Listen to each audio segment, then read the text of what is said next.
This is the Asbury Park Planning Board, and this meeting is being held in compliance with the Open Public Meetings Act, Chapter 231, Public Law 1975. Adequate notice of this was forwarded to the Asbury Park Press and posted on the Municipal Bulletin Board. All notices are on file with the Planning Board Secretary. Fire exits are on the east and west side of the council chambers, as well as the rear of the building. And anyone with a cell phone or other device kindly put on silent mode for the duration of the meeting. And join us in the Pledge of Allegiance. Pledge allegiance to the flag of the United States of America and to the republic for which it stands, one nation, under God, indivisible, with liberty and justice for all. October 6, 2015, 7 p.m. Trudy Syfax. Here. Councilwoman Yvonne Clayton. Here. Gary Giberson. Here. Barry Antowery. Here. Teresa Grillo. Here. Tony Perillo. Here. Herb Fehrenbach. Here. Barbara Krizak. Jim Henry. Here. Okay, the application before us this evening is AP Block 176 Venture LLC, 1101 Ocean Ave, Block 4002, Lot 1, waterfront redevelopment area zone, preliminary and final site plan for 16-story plus mezzanine. Mr. Chairman, before Mr. Leventhal starts to speak, I looked at the notices, they're in proper form, we have jurisdiction to proceed. And also for the record, Barbara Krizak has arrived.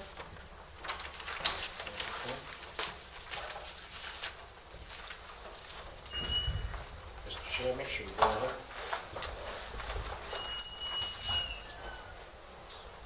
Good evening, Mr. Chairman, members of the board, professionals, members of the public. My name is Fred Leventhal.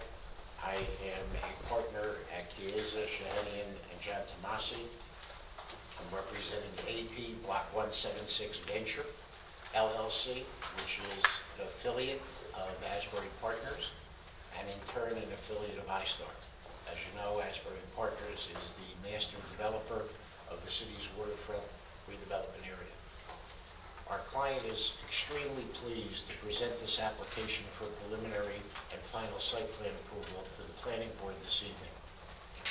This is the Keystone project in the waterfront redevelopment area, and the project name is 1101 Ocean. We want to thank the planning board and planning board professionals and staff for making time for this special meeting. As the chairman and Mr. Serpico have advised, and the board secretary has advised, we have been declared complete.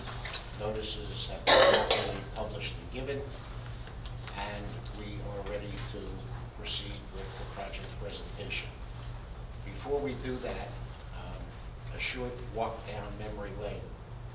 The city has anticipated and endorsed the development of a high-rise structure on Block 4002, formerly Block 176, since 1986, when Joseph Carabetta of Connecticut received the city's approval to develop the site for high-rise use. The rusting steel skeleton of what was then called C8 was demolished by explosive charge on April 29, 2006, ending an unfortunate 15-year period of failure. C8 was followed by Dean Geibel's Esperanza, which featured 2 residential towers containing 224 luxury condominiums, as well as some retail space connected by a structured parking facility. Esperanza, unfortunately, still failed in late 2007. The remnants of that last failure remain visible today. However, some of the remaining foundation elements and other structural elements on the site will be reused in the construction of 1101 Ocean, and you'll be hearing more about that this evening.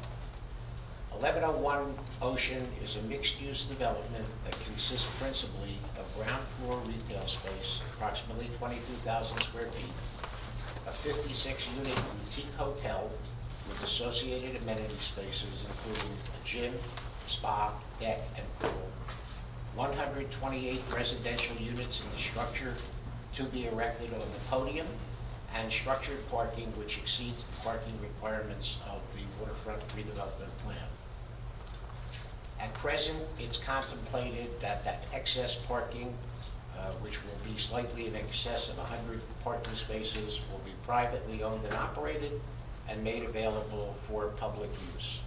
However, you're going to hear testimony this evening that speaks to the issue of tenanting the retail and other spaces within the building, commercial spaces in the building, and we may use some of that parking in order to attract worthy tenants who have the economic ability to withstand the fact that at the moment they will be somewhat isolated from the downtown area of the city.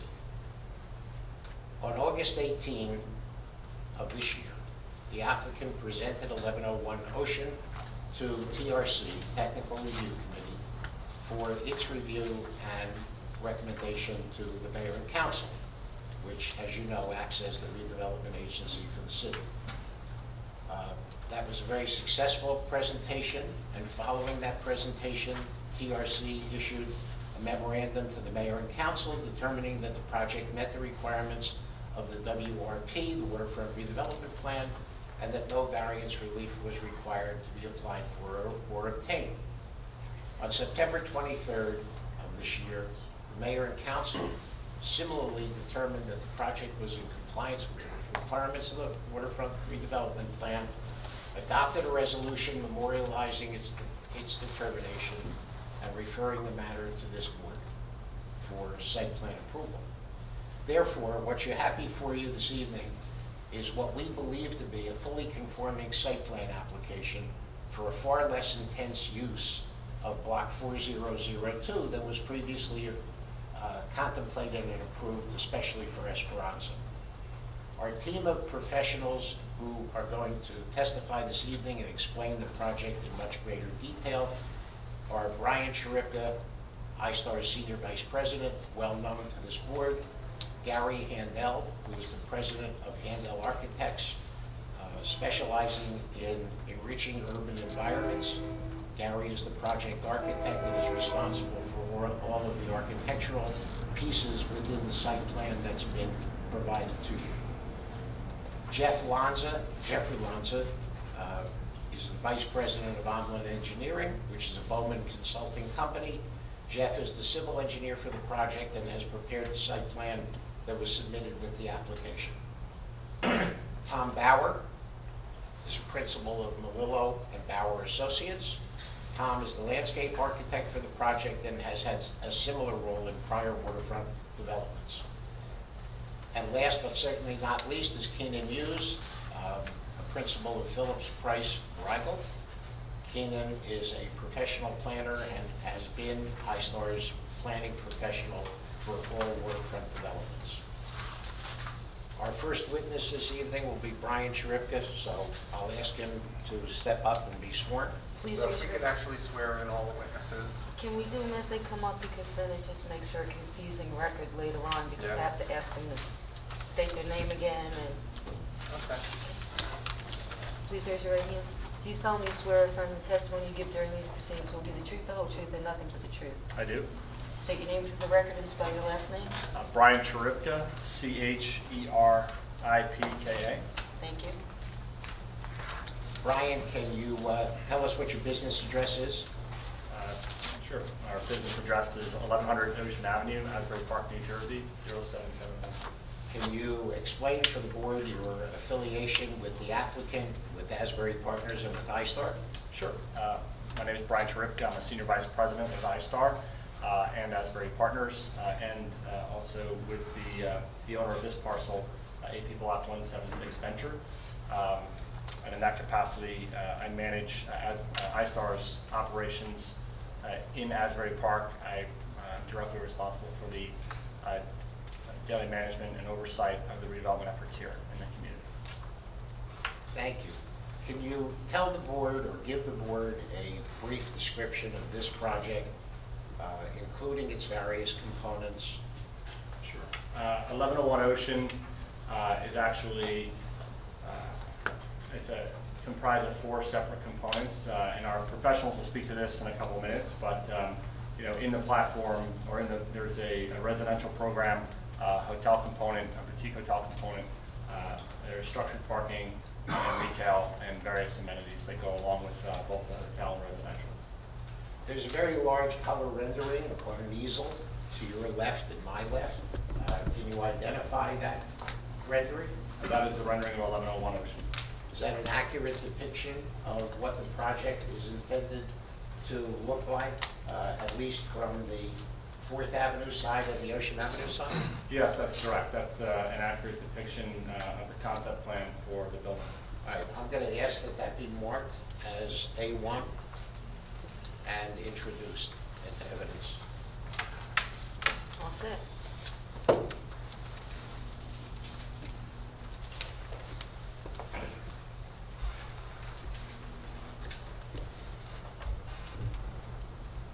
Thank you.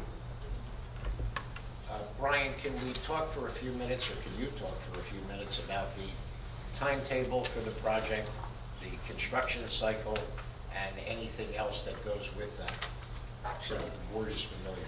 Happy to. Basically a project like this, in terms of timing, we believe the cycle time for construction is approximately 2 to 2.5 years once we get started. The start date would be still yet to be determined, based on overall market conditions and some negotiations that we need to have with the city regarding economic incentive packages. But once we get started on construction and we have our permits in place, we think it's about 2 to 2.5 years.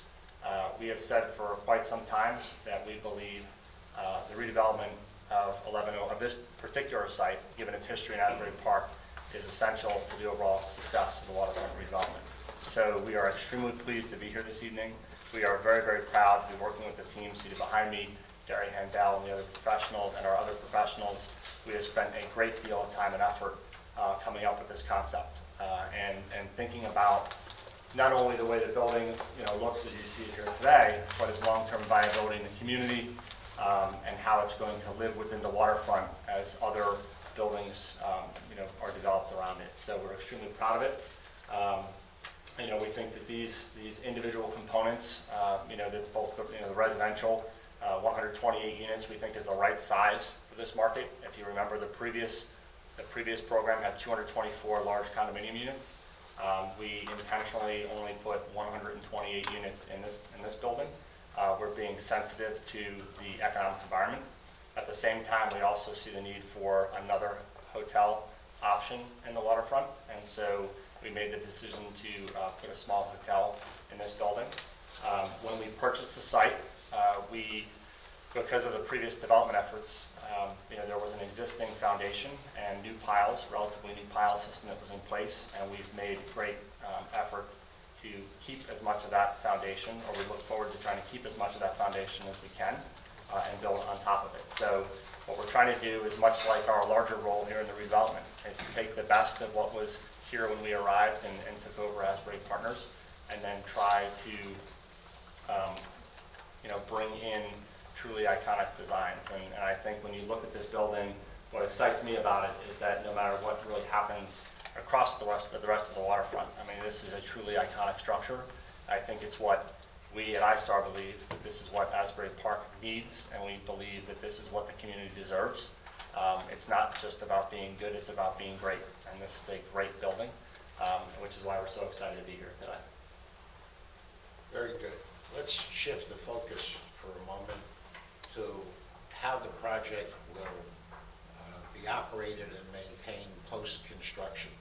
It's my understanding that what's contemplated is a condominium association. Is that correct? That is correct. Right now, we expect to have a master condo association with sub-associations for the various components. So we would have a master association that would handle maintenance and general obligations of the entire program. And then we'd have a hotel component, a structured component for the parking, and a component for the retail, and then the residential. Thank you. The project is broken up into a number of components, as you mentioned. Let's talk for a moment about the operation of those various components. Example, the residential, I assume, will be open to residents on a 24/7 basis. That's correct. Similarly, the hotel will be open on a 24/7 basis for guests. I guess the comment that I would make about the, the operations of the platform or the program right now is that some of these decisions are still being determined. How the hotel will operate. We don't have an operator on board. We have not announced the operator of the hotel at this time, and so some of these decisions will be made, further downstream. Specifically, with respect to the retail or the parking operations and how, all those final decisions are worked out.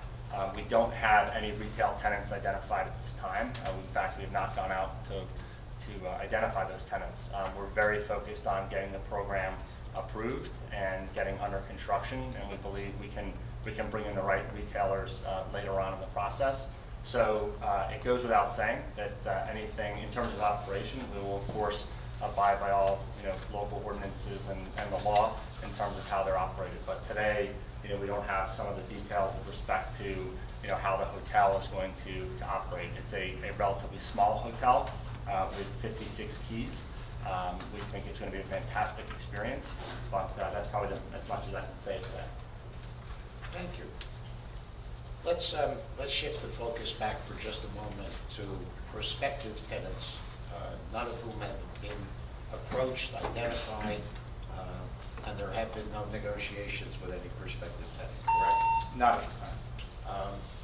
Are you anticipating difficulty with respect to leasing the retail and other commercial spaces? Yes, we are. I think, well, when we look at this building and the investment that iStar is making in the community, I think it's no surprise to many people that the retail on the waterfront, it's doing okay, but it continues to struggle at times. It's primarily seasonal, and so your summer months are stronger than your winter months. As we continue to develop more residential projects and we bring more density to the waterfront, we think the leasing environment will improve. But with respect to this project, we anticipate that iStar or our affiliates as owners of the project will have to help support the retail out of the gate to make sure that we're bringing in the right tenants. And part of that support may be the allocation of some of the surplus spaces, parking spaces, in the structured parking facility? That's correct. Right now we have about, I think, and our professionals will speak to it, but about 111 excess spaces that are going into the lower floor of the garage. We have taken the time to really think about circulation and traffic flow, but at the same time, those excess spaces, some of them may be dedicated to employees. They might be, specific or dedicated for specific retail uses, down the road as we bring in, those various tenants. So what we're trying to do is maximize our flexibility right now within the garage. At the same time, build as many spaces as the garage would allow us to, which is how I think we're, over 400 spaces as we sit here today. So take advantage of the platform that already exists, maximize the overall parking, meet our obligations on the waterfront redevelopment plan, and then with the excess parking, provide some flexibility so that as we go out to the market, try to find the right retailers.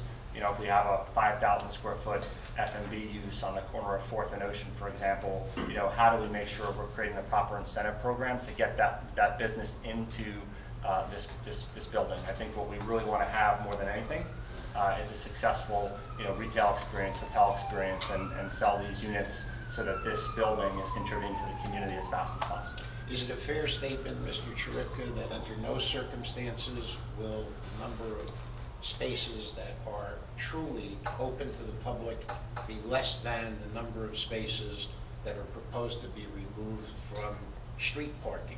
That is correct. That is our obligation under the waterfront redevelopment plan, and we intend to meet that obligation. Thank you. I have no further questions.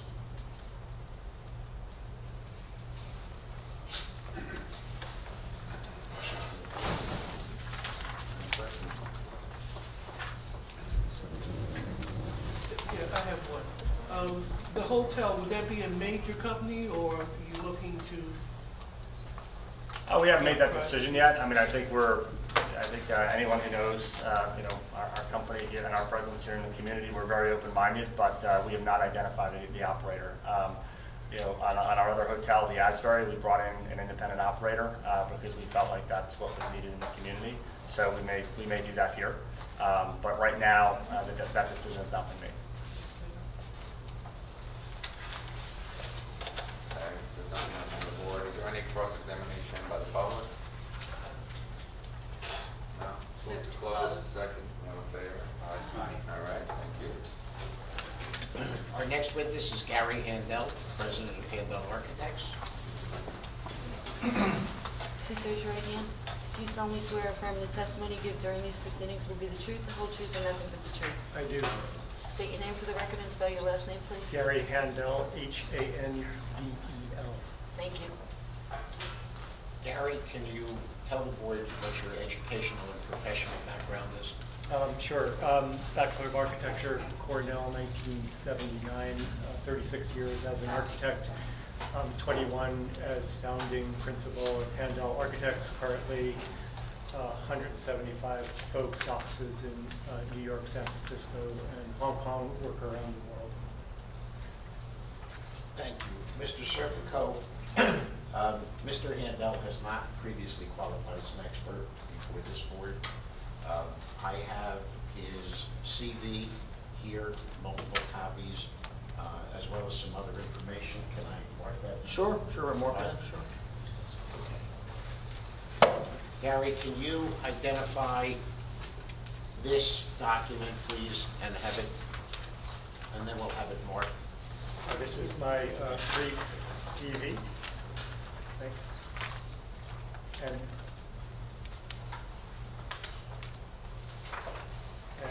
this is a list of some of the awards that our firm has recently won.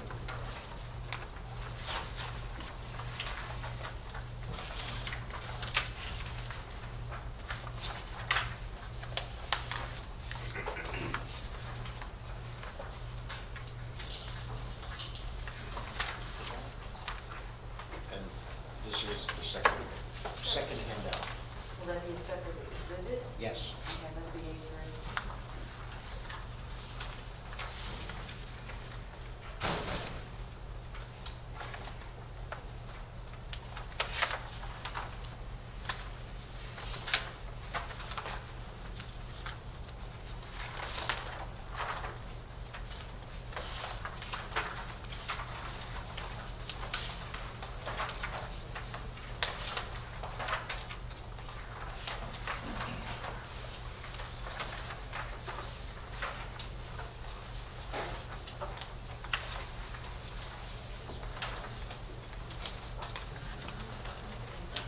Everyone accepts them as witness.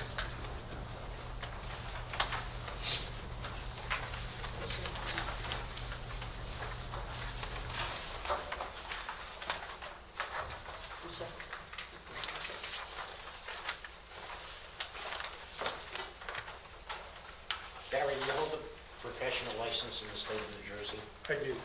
If so, for what profession? Architecture? Architecture. Your license is currently active, I assume? It is. Have you previously testified before either planning boards or zoning boards in the state of New Jersey? I have. And could you mention where Most those appearances were made? most recently in Jersey City, New Jersey, for a 2,000 unit development we're doing at Journal Square. And did you prepare the architectural plans which have been submitted to the board in connection with the site plan application? I did. I'm going to request that the board accept Mr. Handel as expert in the field of architecture and design of structures.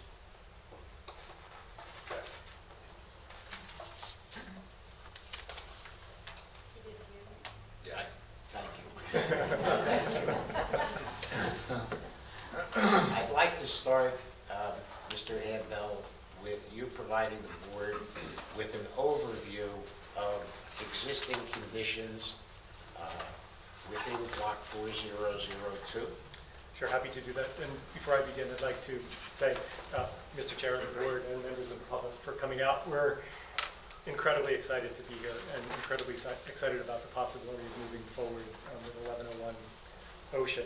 So Block 4002, Lot 1, is a 1.92 acre rectangular lot located between Kingsley Street to the west, Ocean Avenue to the east, 3rd Avenue to the south, and 4th Avenue to the north.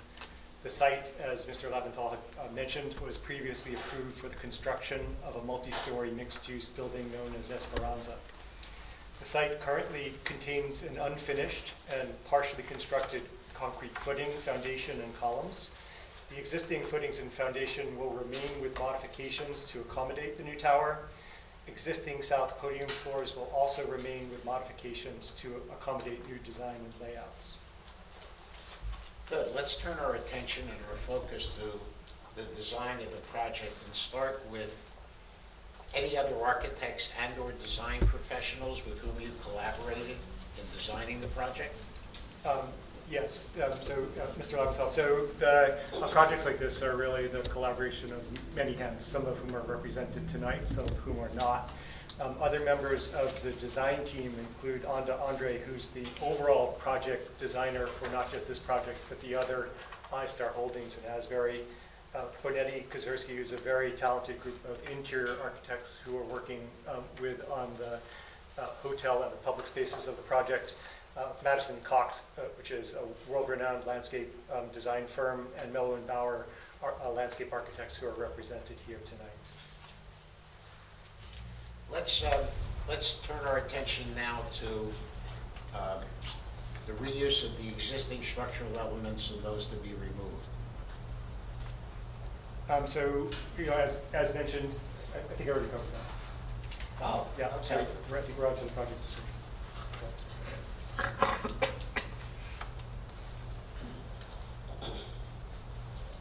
Okay, let's move to the project design and the components of that design.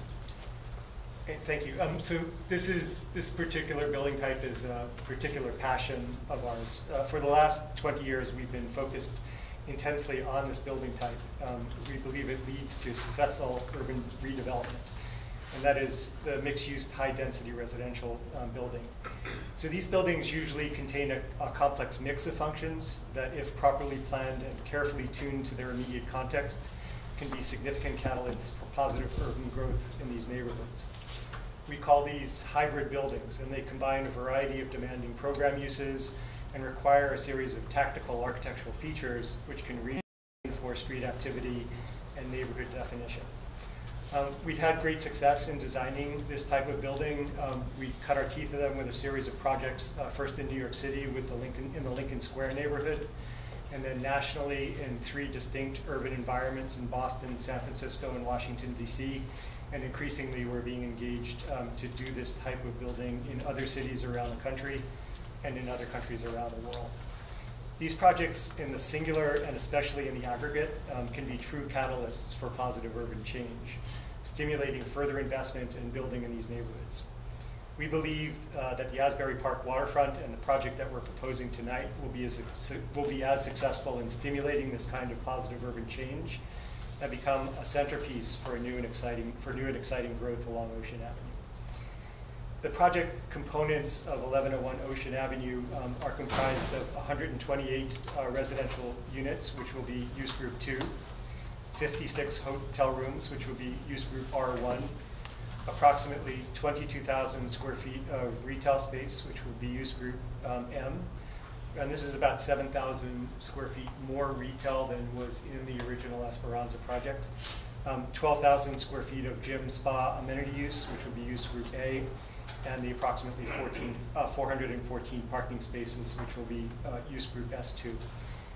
The project's construction classification will be classification 1A. In terms of the basic building statistics, the total gross square footage of the project will be approximately 500,800 with a ground floor area of 80,200 square feet, a fourth floor area of 43,600 square feet, a typical tower floor of 18,500 square feet, a 17th floor mezzanine of 6,100 square feet, the building reaching a total building height of 205 feet to the top of the mechanical enclosure, with the main roof situated at 184 feet. I'd like to walk through the plans of the building now, and Rick Kearns, who is the senior associate working very closely with me on the design of the project, will actually help take us through that. And so Before you do that, Gary, just for the record, I'd like to have this series of boards marked. As one exhibit or individual? Whatever's easiest. It probably, for reference purposes, should be marked separately. Because we're going to move from the ground up to the very top of the building. How many are there? There are 15, am I There correct? are approximately 15. Yeah, I believe there are approximately 15. I'll charge you extra for those little stickers. It's gonna run out. One of you keep on testifying and I'm glad as a it- new one comes up, I'm glad it was We have to run to only Staples 16 and stories. Staples. We'll run out of stickers. All right, we'll continue. And Gary is going to take Big us. board. Gary's going to take us on a tour of the building, starting at the ground level and moving right up to the rooftop. Great, thank you, Fred. So the ground floor consists of retail along Ocean Avenue and at the north and south corners of Kingsley Street. So these are two areas that we were able to muscle out of mechanical space. Currently, the mechanical is actually brought to the site already. So basically, we're able to reduce areas associated with mechanical to actually get retail onto those corners. The retail spaces will be double height with approximately 19 to 20 foot ceiling heights. The residential and hotel lobbies will be located on 4th Avenue. Based on suggestions that came out of our meeting with the TRC, we're providing drop-off loading, unloading zones on 4th Avenue for retail, hotel, and residential. The ground floor also has mechanical rooms along the 3rd and 4th Avenue frontages, which align with the original incoming services from the Esperanza project. So this is bits of work that we're reusing. With the current design, we've been able to increase the amount of retail lobby storefronts, friendlier pedestrian activators to approximately 700 linear feet, which is about 50 feet more than the original Esperanza design had. Off of Kingsley Street, there will be a loading berth used for the hotel and the residential uses. The loading berth will be used for the collection of all trash, which is located off of the loading dock in a conditioned space. Retail trash is stored adjacent to the Ocean Avenue tenants and is accessed from an internal back corridor. The collection of all trash will be arranged between the developer and a private waste management company and collected as necessary. Ground floor parking will access the garage from Kingsley Street at the south entry and exit from the north opening. The center opening will be for residential and hotel access. Also located along Kingsley will be board storage for residential tenants to store surfboards, paddleboards, and equipment. And the ground floor level will also have bike parking for some bikes, motorcycles, and scooters. Going up to the second floor. That'll be A5.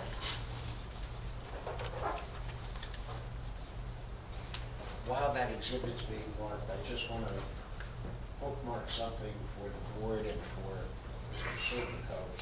These large boards were produced primarily for the convenience of the board this evening, board professionals, and certainly for members of the public, because they are as large as they are. We have identical, smaller versions that we propose to leave with you this evening as part of the permanent record. Take these home so they can. That was the substitution we discussed? Yes. That's fine.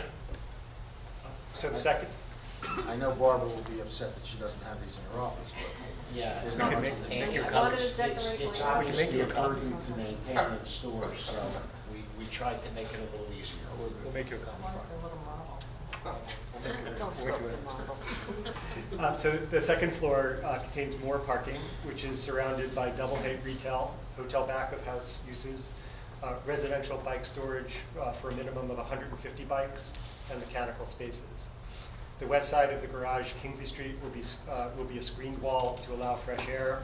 We have details of that screen, which is designed to prevent garage visibility from the street, which is in conformance with the waterfront redevelopment plan guidelines.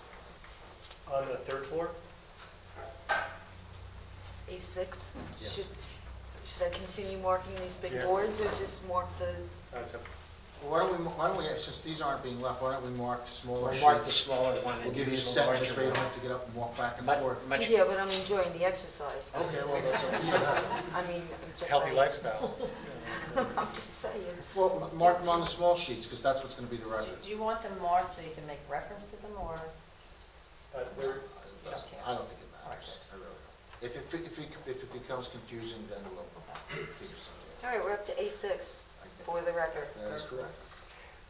Third floor contains more parking, which is surrounded by accessory amenities or other uses permitted by the plan, hotel function spaces and mechanical spaces.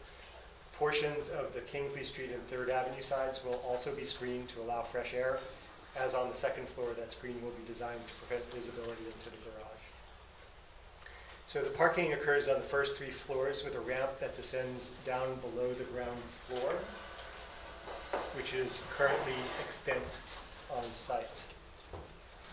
This first level will be the excess parking or optional parking, approximately 111 spaces.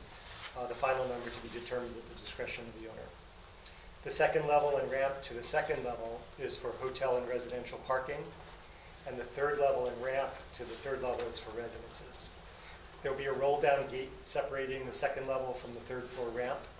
Parking on the third floor will have tandem spaces, which will be dedicated to a single residential tenant.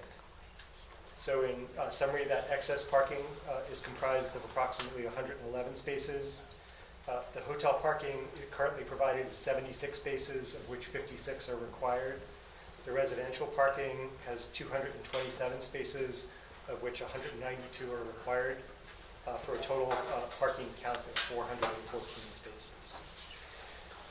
One of the questions that came up during the TRC and council presentations, we had 426 spaces, but after coordination with the parking consultant, mechanical and structural engineers, the total number of spaces has been reduced to 414. Just for the record, the parking plan's A8. A7, sorry. Yes. This one will be A8.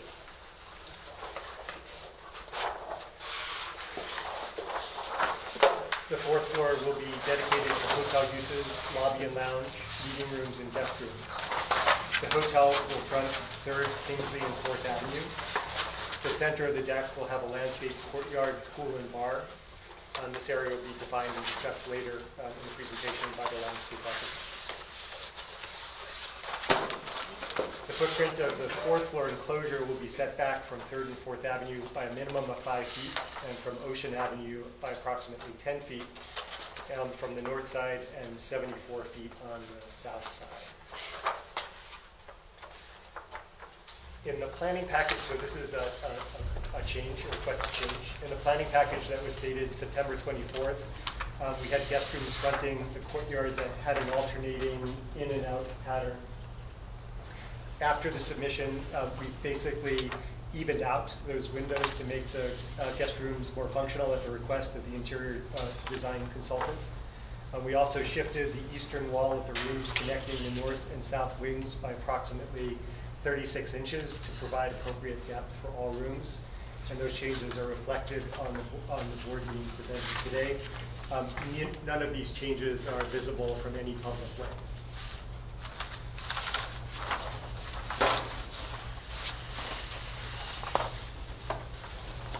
On the 5th floor, I think that last board that you just put away, shouldn't that be A9? Is that a 2 boards, yes. and what floor was that? That was the 4th floor. 2 versions of the 2 4th. versions of it. That was our confusion. Right, 4A, 4B. All right, A10 will be the 5th floor? Yeah, thank you. Yeah, one showing the adjustment that's been made in the configuration of the walls. Right, you're right. Got it now. That's So the 5th floor will be all residential on the north tower with 2 hotel suites on the south side.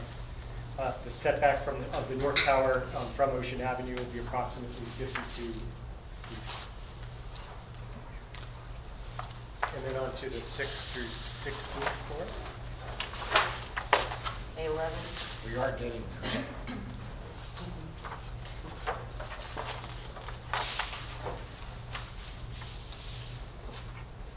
So this plan illustrates the bulk of the residential tower, which will have a continuous wrap around balcony. The units will be separated from each other with a glass and metal divider. The total unit count proposed for the building is 128 units. 23 of those will be one-bedroom units, 70 of them will be two-bedroom units, 33 of them will be three-bedroom units, and 2 of them will be four-bedroom units. On the mezzanine roof level,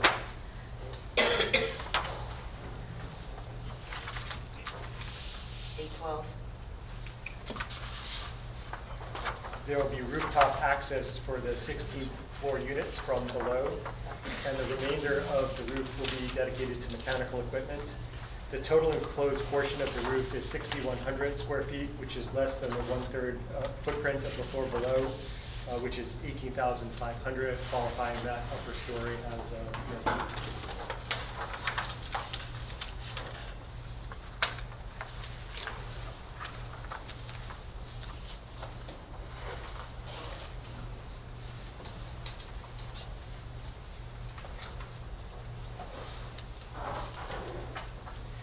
To the exterior design of the building, which is most effectively illustrated in the perspective rendering to my left, which I believe has already been entered into the exhibit.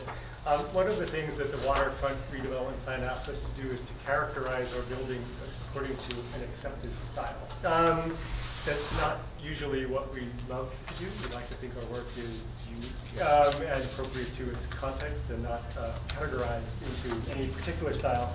But we took a shot at it. And so we found a definition in the American Heritage Dictionary which defines moderne, that's with a capital M and an E at the end.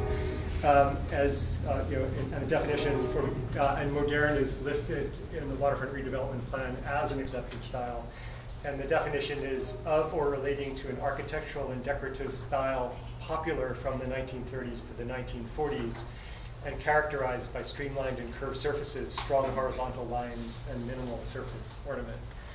So I think that we pretty much fit the bill on that according to the American Heritage Dictionary.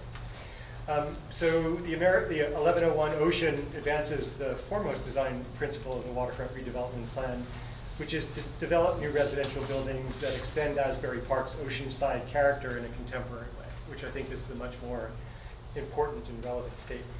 With its strong lines, curving balcony elements facing the ocean, simple material composition, and white color, the design embodies a modern and contemporary expression of the modern and other styles in a manner that is emblematic of what we think can be a new waterfront architecture. Whereas the waterfront redevelopment plan in CAFRA permit 2 towers, one of which could reach a height of 16 stories and the other 11 respectively on block 402, the proposed development envisions only one single 16-story tower, evoking an elegant architectural design that provides greater access to views, light, and air for building residents and the surrounding community. We believe it is therefore in harmony with principles expressed in the WRP. The guidelines note that buildings need a base, middle, and top. The base podium in this case is comprised of a double height ground floor, 3rd floor, and a 4th floor set in from the building but connected by trellis around the entire floor. The tower above, the 4th floor to the 16th floor, comprises the middle, and then the top bulkhead, which you can see in the Ocean Avenue elevation, comprises the top. The massing along Ocean Avenue is comprised of a ground level, and this is there was some discussion about the appropriate setback from Ocean Avenue for the tower, mentioning that it was at the discretion of the planning board. There's 2 ways that that setback can be interpreted. So currently we have listed, we have a double height ground floor, which basically is backed up by 2 levels of parking behind it. So it's approximately 20 feet tall. And then another very high level for the 3rd floor. But those are only expressed as, we'll go back to the Ocean Avenue elevation there, please. So those are expressed as 2 floors on Ocean Avenue, and then that the labeled 4th floor is actually the expressed third floor, which is and the enclosed portion of that is set back 10 feet. The express stories are 3 on Ocean Avenue, including that 10-foot setback, where the building above is set back to 15 feet to the tower line. So there's 2 ways to actually look at that setback. The podium is comprised, and then we'll work our way through those elevations. So on the 4th Avenue elevation, we have the retail turning the corner. The lobbies for the hotel, the residential, and accessory use. Some spaces dedicated to mechanical and service for the building, and then that corner bit of retail that we've been able to get to the ground floor. Accessory uses will be on the 2nd floor. You can see the elements of screening. There you can see that screening in the rendering more effectively.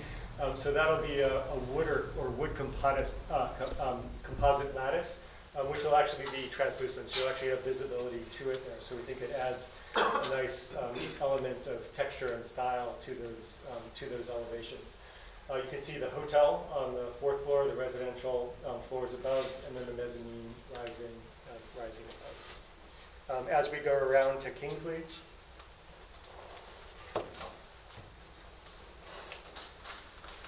we can see how we've bracketed the 2 corners with those retail elements. We have the 3 entrances to the garage, which are necessary to sort out the excess parking with its loop on the ground floor from the hotel and residential parking, which enters into the center. We have those mechanical and back of house storage units, things in the middle of the plan, which we're proposing to have done as art walls. The artists have not been selected yet for these pieces, and it's envisioned that the selections and the process would be reviewed with the city's mural committee at the appropriate time. And then as we go around to 3rd, we have the retail that turns the corner. We have mechanical inputs. We have some back of house spaces, again with another art wall, and then a large piece of retail that turns the corner along 3rd Avenue. Screening for the garage up above that. The 3rd floor hotel above that. The 2 hotel suites, and then further in the background, the body of the residential house. There had been questions about signage, and so we're providing a horizontal sign band. We have details of that, which will run across the storefront. We'll also provide blade signs at each storefront entry. The final design of the signs will be completed with the future tenants, but all of these signs will be within the maximum allowed parameters outlined within the WRP. The 4th floor, which is set back along Ocean Avenue, has a trellis that connects the north tower to the south portion of the floor, which helps accentuate the horizontality of the project. This horizontal expression continues up the tower with wraparound balconies that are curved around Ocean Avenue on the south side, evoking the waves and patterns of the ocean. All of the horizontal bands will be covered with white cementitious coating to give the tower an appearance that is light, open, and airy. At the top, the roof enclosure and mechanical equipment will be set back from all sides so that it will not be visible from the surrounding streets. It'll be clad in metal with glass at the residential units. We believe this horizontal expression is appropriate to the simple horizontality of the beachfront landscape, which is very simply comprised of the boardwalk, sand, ocean, and sky. These elements are also expressed in the proposed materials of wood composite, metal, concrete, and glass. Through the review process with the Technical Review Committee and the City Council, we've expressed our belief that these materials are part of the beachfront vernacular and will enhance the urban landscape along Ocean Avenue. Thank you very much.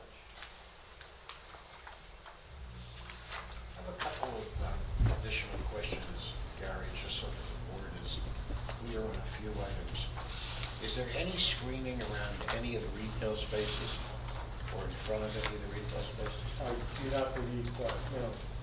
So the screening is for hotel and residential purposes on 4th Avenue, am I correct? It's for hotel, for hotel and accessory uses on the 2nd floor. It's also a device that we're using to screen the garage elements so that they're not visible from view. Correct. I think a question was also raised in one of the board's professional review letters concerning the balconies that are proposed for the residential units.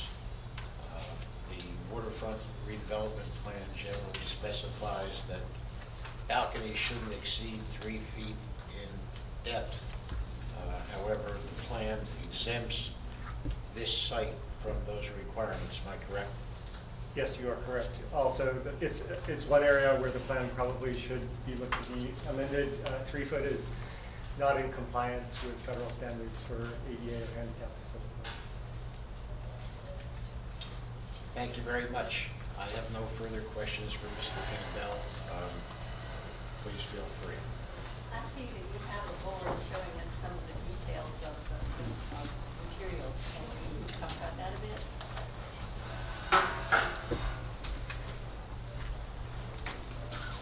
So this board is really meant to be used in conjunction with the prospective rendering in order to get a sense of what that. There have been significant questions about the nature of that screening. So this is to help give examples of how similar screening has been utilized. Also, we have on that board details of how that screening would be used at the hotel amenity areas and also at the garage, where it's actually, that same element is actually tilted at an approximately 20-degree angle to make sure that no one can look into the garage from any public way. So we get to have a simple, elegant, warm material that can be utilized in those 2 different ways to both enliven the facade and take care of the requirement under the WRP to screen that garage from public view. It's a little hard for the board to see it. Oh, we can bring that. Why don't we get a mark as well, Michelle? Well, we're up to 8:18, and we do have a sheet if you guys can guess on it. Oh, we have a sheet. All right, we'll use that in lieu of. Watch the microphones.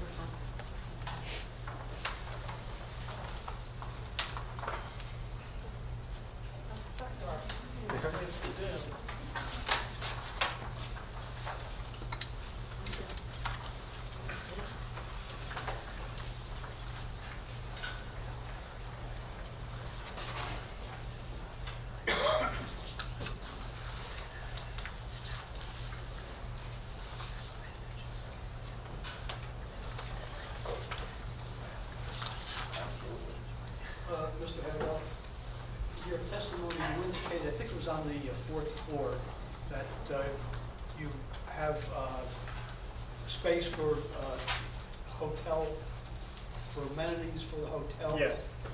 And other permitted uses. Tell us about the other permitted uses. So the other permitted uses have not definitively been selected, but there's categories of uses that are allowed within the plan. We're not allowed to have uses designated as retail above the ground floor. So it would be other uses that would be permitted above the floor, which I believe includes service uses, like a gym might qualify. So it would be only uses that would be acceptable under the plan. Didn't you indicate that there was a gym proposed? We believe there will be one that is, it's being designed to accommodate that. But again, as Mr. Turco mentioned, no leases or anything have yet been done. Just a note, I believe that the waterfront redevelopment plan specifies that various personal services and other commercial services are permitted on the upper floor space. So while they have not been identified as yet, I can assure the board that when they are identified, they will conform to plan requirements. On the 3rd Avenue, 3rd Avenue elevation, what's the setback of the tower from the 3rd Avenue facade? So to the face of the it's on 3rd Avenue. So that's where the tower is. From 3rd Avenue, we're set back. What is that? 100 and 200 feet. Yeah, what is it? Over almost 200 feet. So the site's 250. I'm sorry, Can't the site's testify. about 250. Yeah, sorry, the site is 250 feet. The entire width of the building is approximately 70, so that setback would be approximately 180 feet from toe. And as far as the signage, Yes. there is a 40 square foot maximum requirement for each of your retail spaces? Correct. And there's an allowance for a blade sign as well under the plan. We've identified a zone in which that permitted signage would be located. But again, since the tenants have not yet been signed, we can't identify the exact location of where those signs would be. Okay, so you plan to come back when you have your signs set, come back before the board to? We'd be happy to, and that those signs will be in full conformance with the WOP. Right. You spoke about the blade signs. The blade signs from the drawings that we have seem to be very low. And I think Joe pointed that out also. We have another, one of the details shows the elevation of the blade sign. The bottom of the blade sign starts at 8 feet above. Oh, so you've changed it. Yeah, we can circulate this So around now it as well. starts at 8. Right. Yeah, there was a request previously, I think, either at the TRC level or the mayor council level.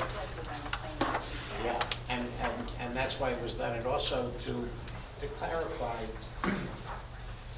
if we have conforming signage, which we will in all instances, to plan requirements, I don't believe that there's a necessity to reappear before the planning board for its approval. In other circumstances, we've submitted it to the zoning official or other appropriate official for approval, which is what we intend to do here.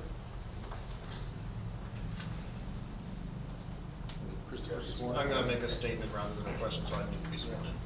Do you solemnly swear or affirm the testimony you give during these proceedings will be the truth, the whole truth, and nothing but the truth? Yes. State your name and your affiliation with the city. Chris Stockney from Howard Rule Associates, Board Planner. Thank you. I'd just like to clarify one thing about the signage.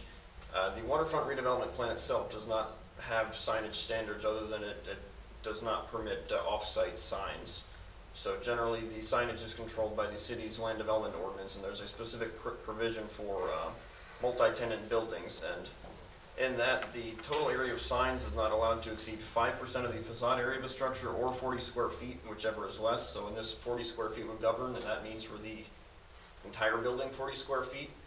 But there is a provision that all of these signage can add up to 7% of the facade area if the planning board approves of an integrated sign package. So given the scale of this building, I think 40 square feet is rather small, and that the 7% would be a more appropriate standard to use. And in my report I provide, I don't have the exact numbers, this was just me manually scaling the drawings, but it looks like 7% of the facade area for Ocean Avenue would be 850 square feet approximately, 1,200 square feet on 4th, and 1,200 square feet on 3rd is about 7% of the facade area. So as long as it's part of an integrated sign package, they can have much larger than 40 square feet if it's okay with the board. So I just want to clarify that there aren't really signage standards in the waterfront redevelopment plan that govern the signage here, but it's the city's land development code. Well, there are some, Mr. Johnson, and Keenan Hughes will testify to that later. But we appreciate the offer, certainly. And my point is that coming back to the board will be necessary, frankly, only where for some reason we didn't conform. Is that your understanding of the plan? We often ask for, with signage, for you to come back to the design review committee, which is not a full board and it's just an informal meeting. Would you be willing to do that for the signage? Sure. Yes.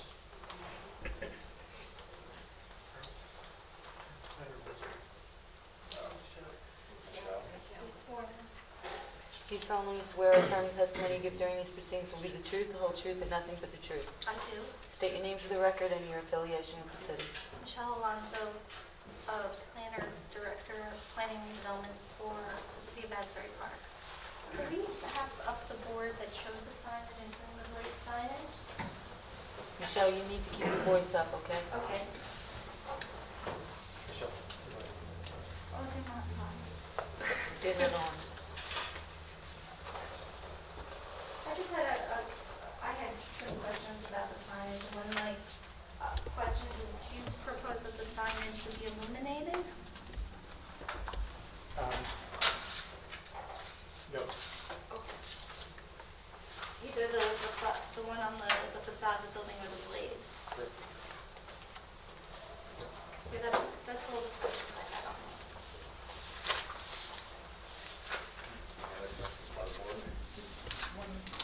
One minor question. On the third floor, you show a screening room. Is that an amenity for the hotel? Yes, so the idea, it would be accessible to the hotel guests and the residents. And it would be a small room with comfortable chairs in which movies could be shown. It's okay. Do you solemnly swear or affirm the testimony you give during these proceedings will be the truth, the whole truth, and nothing but the truth? Yes. State your name and your affiliation with the city. Sure. Greg Domilewski, Inside Engineering, Board Engineer. I just have a couple questions for you and a couple of things you touched on. One of them is rooftop equipment. You said there's going to be an enclosure up there for rooftop equipment. Is everything inside that enclosed, or is there any other mechanical devices outside of that? Everything is indicated as enclosed as on that rooftop. Okay. Is there any other mechanical equipment around the outside of the building at grade level or anything like that? Or is it all up on the rooftop enclosed and then everything else in the rooms in the garage? Everything is enclosed or indicated as enclosed on the various plans. Okay. Another question I have for you is on garbage. You said it's going to be garbage collected down into the bottom floor. It's going to be collected by private pickup. Is that room ventilated? Yes. HVAC controlled? Yes, it's conditioned. Okay. And then are you going to restore 1 week of recyclables on site? That's one of the requirements. Yes. Yes. Okay. That's all the questions I have. Thank you. Just a question on redirect. Having said what you said, Mr. Handel, can you express an opinion about the architectural conformity of the design that's been presented to the board to the waterfront redevelopment plan requirements? We believe we are fully compliant with the waterfront redevelopment plan, not only in terms of its letter, but most and more importantly in terms of its spirit. Does the design pose any negative effects from the standpoint of noise, glare, or any other public concern? I do not believe so. Does it fit well within its particular surroundings? It will be its particular surroundings for the time being, so yes. Thank you. I have no further questions. So based upon, remember at TRC, I voiced about concern about glare that could emit from front of the garage. I'm sorry. Could you just talk about how the lighting within the garage, I know you had mentioned that it would be a soft glow. Can you just add a little bit more to that? How will it be a soft glow and it won't be glare? So the parking structure will not be visible. The insides of the parking structure will not at all be visible from public way because of the screening that is employed. So basically, there's no place on a public street you can stand and actually look into the garage because of the angle of those screen lights. So the only light emitted from the structure will be the light reflected from the garage onto those wood or wood composite plates, which will just be a soft glow. I have a question. Was there any thought given to, instead of the wood screening, maybe doing a living wall or a green wall screening? Those For are sustainability purposes. We'll have our landscape architect up as well. We can talk about that. Some of those are very, very difficult to achieve in a saline environment. So our landscape architect can talk about that. They also, there's different things that are happening behind the different screens which have different requirements. So for the screening for the garage, we actually need to maintain 50% of that being open in order to achieve the proper ventilation. So no plant life could actually, and we're using that 50% of solid up in order to achieve the visual screening and the light reduction that Michelle had asked about. On the other portions above in front of the amenity spaces, we actually want to be able to have the view through. So the heavy flat materials would also not be desirable from the interior view. Plus, we don't believe they would actually live. We've had very difficult times with green walls in windy sailing environments. Questions on the board? Any cross-examination by the public? Warner? Yes, Warner Baumgartner, city historian, Fifth Avenue. Regarding the screening that was discussed around the parking area, I understand that the louvers are to be angled facing up, correct? So that the view from the street doesn't look through, okay? Correct. All right. When the adjoining block is built out to a high-rise type structure, particularly a block to the north, what's to prevent a view into the garage from floors that are above that level from the adjoining block across the street? If you were, so I'm calculating the geometry right now. So it's a, do you have that, Rick, can you pull up that board again?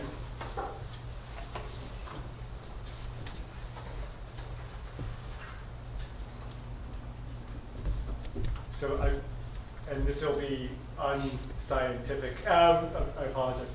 There might be some point at which you could look in and see little slots of a garage. I'm not sure that where that point would actually be. It's almost nowhere. Depending on the height. It's almost nowhere. At a specific point, right. there It's will almost be a view. it's almost no point, but it would not be physically impossible to find such a point. There would have to be a point where So every effort will be made such that there will be a minimal view, even from a building adjacent to this site. Correct. Thank you. I'm also interested in the setback of the tower from the podium. Clearly, there's a large setback from the south and from the east. I'm particularly interested in the setback on the west edge and on the north edge of the site.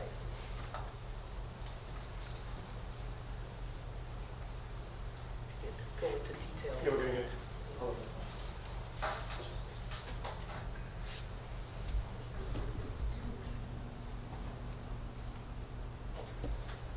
so you can see there's a minimum setback of 5 feet from the property line to the edge of the balcony, and then another 5 feet minimum to the face of glass, and then another 8 feet approximately to the insets. On Kingsley, you can see that basic 5-foot setback program. Okay. Do you have a diagram that shows that in a direct-on view? I'm more interested in how that relates to the edge of the podium. Sure. So we can look at the elevation along Third. I think would be the most effective.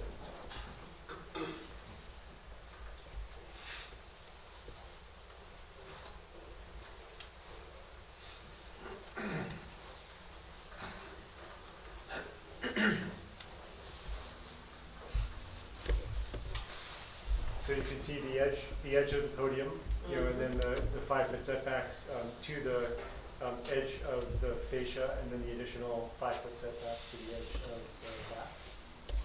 Okay. So if you were to draw a vertical line there, from the exterior edge of the podium to the fronts of the balconies, 5 feet.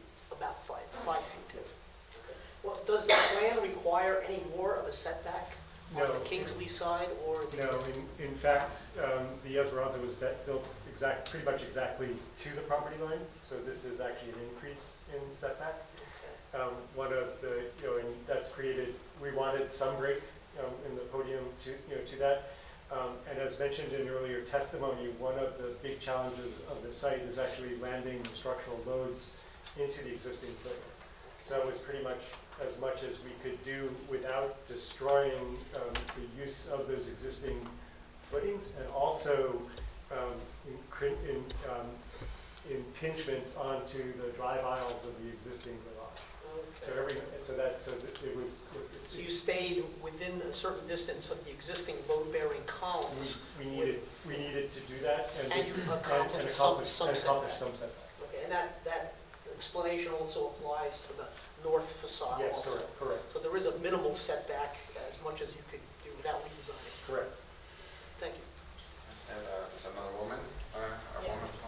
Michelle McGuire, 8th Avenue. Ms. McGuire, you're gonna need to come up, okay? Or stand up at least. What? Keep your voice up. Oh, okay. I want you to know the square footage of the apartment. What is the projected square footage of the 1-bedroom, 2-bedroom, 3-bedroom? 8,000. Not under oath. If you want to put him under oath, you can testify. Do you solemnly swear or affirm the testimony you give during these proceedings will be the truth, the whole truth, and nothing but the truth?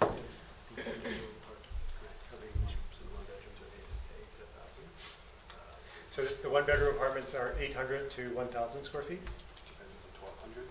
1,200 to about 1,300. to That's a 2-bedroom? the two bedrooms are 1,200 to 1,300. And then the 3-bedroom is 1,300 up to 1,500. 3 bedrooms are 1,300 to 1,500 square feet. Okay, they all the 2-bedroom are 2-bedroom, 2 baths, Correct. and the 3-bedroom, 2.5 baths. 3 baths. 3 baths.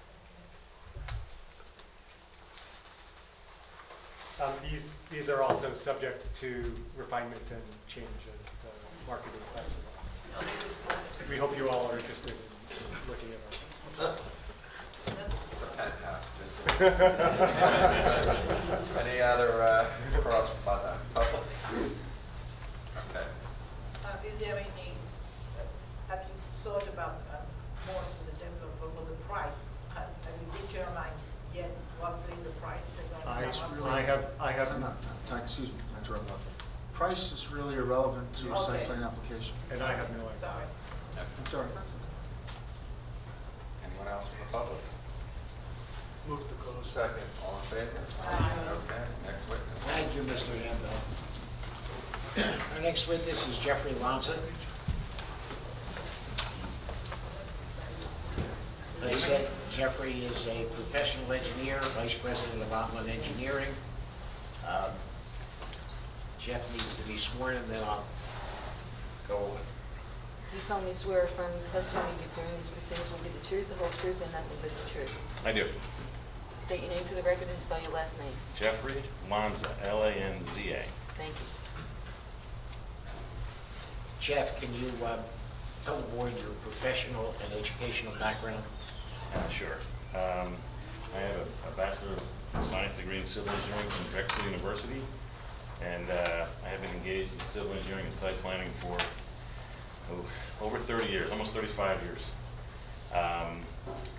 Most of my work has been involved with redevelopment in New Jersey.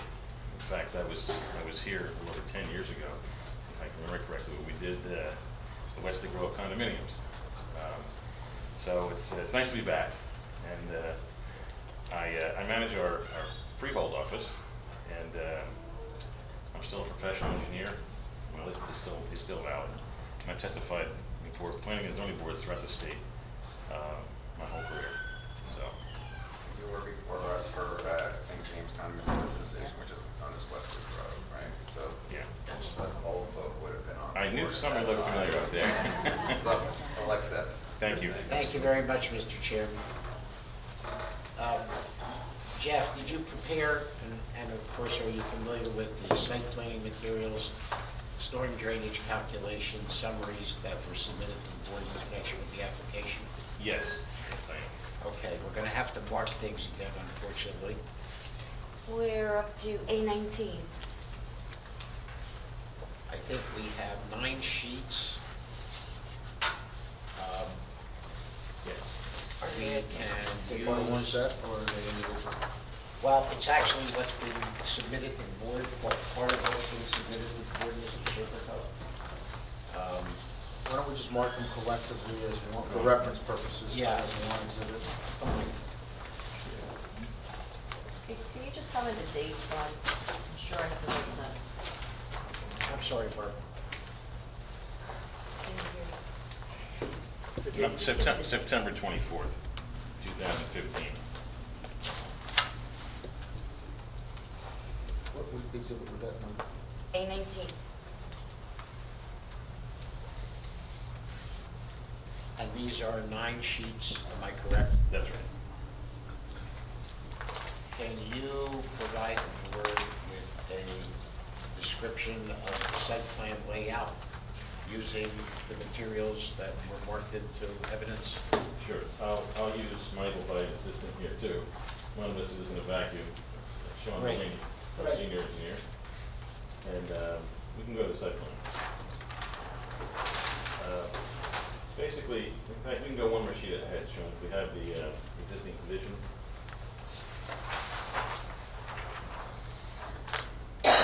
Basically, what's out there now, and that shows the old footprint of the previous building, which pretty much goes to the property lines. And you've seen it out there. It's a hulking bit of concrete that's been described already. And most of that's well, some of that's going to be reused, the foundation in particular. And on the next page, we have a footprint of the 1101 Ocean, which pretty much looks like the previous sheet. So what we're going to be doing with outside the building, we've heard a lot about inside the building. Outside, we're going to be recreating the sidewalks around the building. And they vary in widths. The minimum width is 12 feet according to the redevelopment plan. And we have widths along 4th Avenue, 14.5 feet roughly, and it gets a little bit wider, around 20 feet, as we go to the east. It stays in that range around 20 feet. And then next down a little bit, we come down Ocean to the south to about 17 feet. So we exceed the 12 all the way along. We continue along 3rd, that's around 15 feet, pretty much all the way across. And then on Kingsley, it's 12.4 feet, 12.5 feet. So we have sidewalks that are going to have tree pits in accordance with the redevelopment plan, every 30-foot center, the details of which our landscape architect will cover. And then we have street lighting, light poles in accordance with the redevelopment plan, spaced every 60 feet, almost everywhere, 60 feet. We have a couple of spots on Kingsley where our spacing got squeezed down to 55 between one set of lights and expanded to 65 on another set because of the location of the driveways that you heard about to the parking garage. We'll continue on. Anything else? I'm not going to Yeah, I mean, I'm going to pick it up with some questions, Sure. Jeff, if you don't mind. The board is aware, I'm sure, the board professionals are aware that we received several days ago, I think at the end of last week, or towards the end of last week, very, very detailed engineering review letter from the board's engineer, Insight Engineering. We've looked at that letter very carefully. Our professionals have looked at it very carefully. I believe that Jeff has had communications with Jason or someone else. Great, Yes. great. I'm very glad that Greg's here. Me too. Concerning compliance with recommendations that have been made, and I'm going to let you speak to that issue. Okay, sure. First off, I could say that most of the comments in the letter we can comply with and will comply with. Some of the comments ask for some testimony, which I can give, and the other pieces that I don't hit, we're just going to comply with. So one of the ones you mentioned, Fred, was a comment number 7 about public easements that might exist on the property, and there were 2 that really don't apply anymore. One was for a utility pole at the corner of 4th and Kingsley, but now the utilities are all underground now, so it's a non-event. And there was another one for utility connection, electric service to come in off of 3rd Avenue, and that no longer applies because it's a different configuration of building also. Correct. What was the There's number no of the complaints. last one? I'm sorry, Jeff. The first one was number 7. What was the other one? They were both number 7. Oh, both? Same Okay. thing. Yeah. Comment number 7.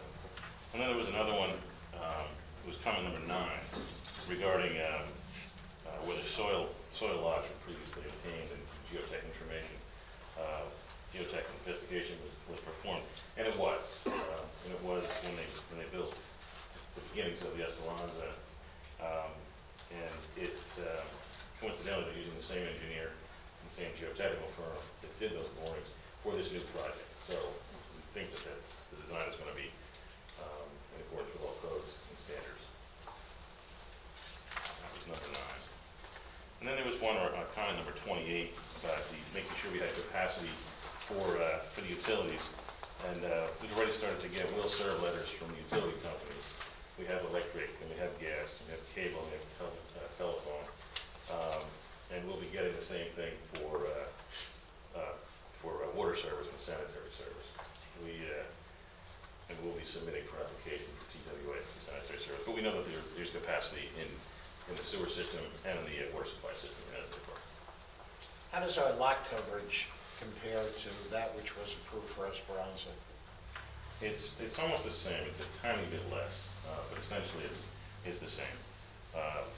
It's 1.92 acres of coverage with the current building, with the Esperanza, and 1.84 with the new one.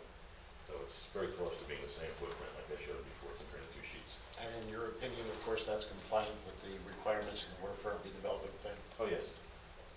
Excellent.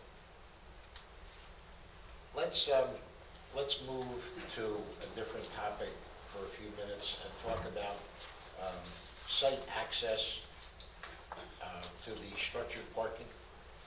Sure. That's all off of Kingsley, as was mentioned before. You come in at the south entrance.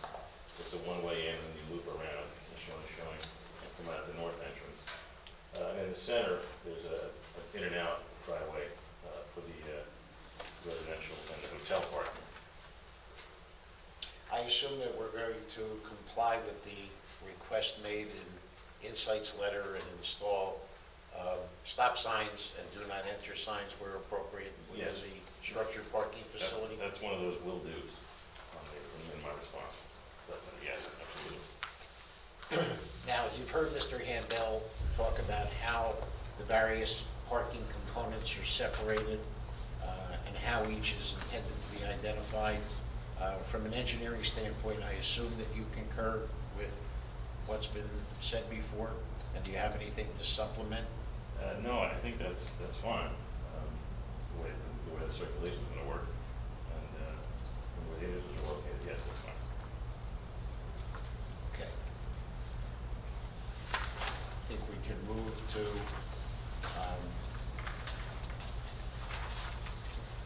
some additional detail on parking because it was requested. We've shown 9 by 18 parking stalls. That's correct. And That's how what about provision for handicap parking spaces? Yes, there's, for the parking of this amount, there's a requirement for, there's 9 handicap parking stalls required. And we're providing 13. And 3 of those have to be van accessible, and there's a van accessible stall on each floor. And the size of the stall, the handicap stalls are 8 by 18s as required. So that's fully compliant with the ADA requirements. Okay, let's turn our attention now to loading for the building. Can you explain that for the benefit of the board, because there were a number of comments and questions posed about loading? Okay. The loading area off of Kingsley is for the residential and the hotel shown at the north end of Kingsley on the corner. And the requirement for the loading area is 10 feet by 25 feet and 14 feet vertical. That loading area is bigger. It's 16 by about 30 feet. And that should be more than adequate for the size of trucks that are expected for a building of this type, in this type of environment. That's one loading area. And we can have the drop-off area, we call it, up near the hotel lobby, and the residential lobby. That's about 100 feet wide along that stretch. And we certainly can get loading in and out of that area too for small trucks, as well as loading and unloading passengers for hotels and residential. And that particular area was based on a recommendation from the TRC? That's right, yes. So I think we have adequate loading for this project, yes. Okay, excellent. All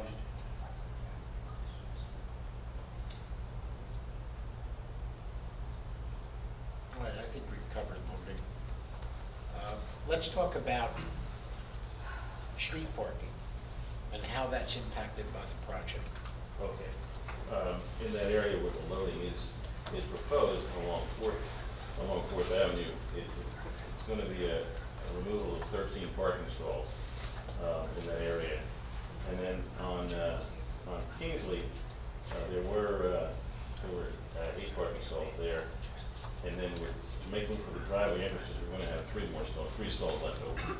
So we have a reduction of 18 parking spaces between 4th Avenue and Kingsley. Ocean and 3rd stay the same.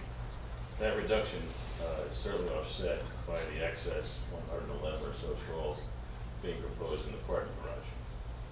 So that's certainly in conformance with the redevelopment plan.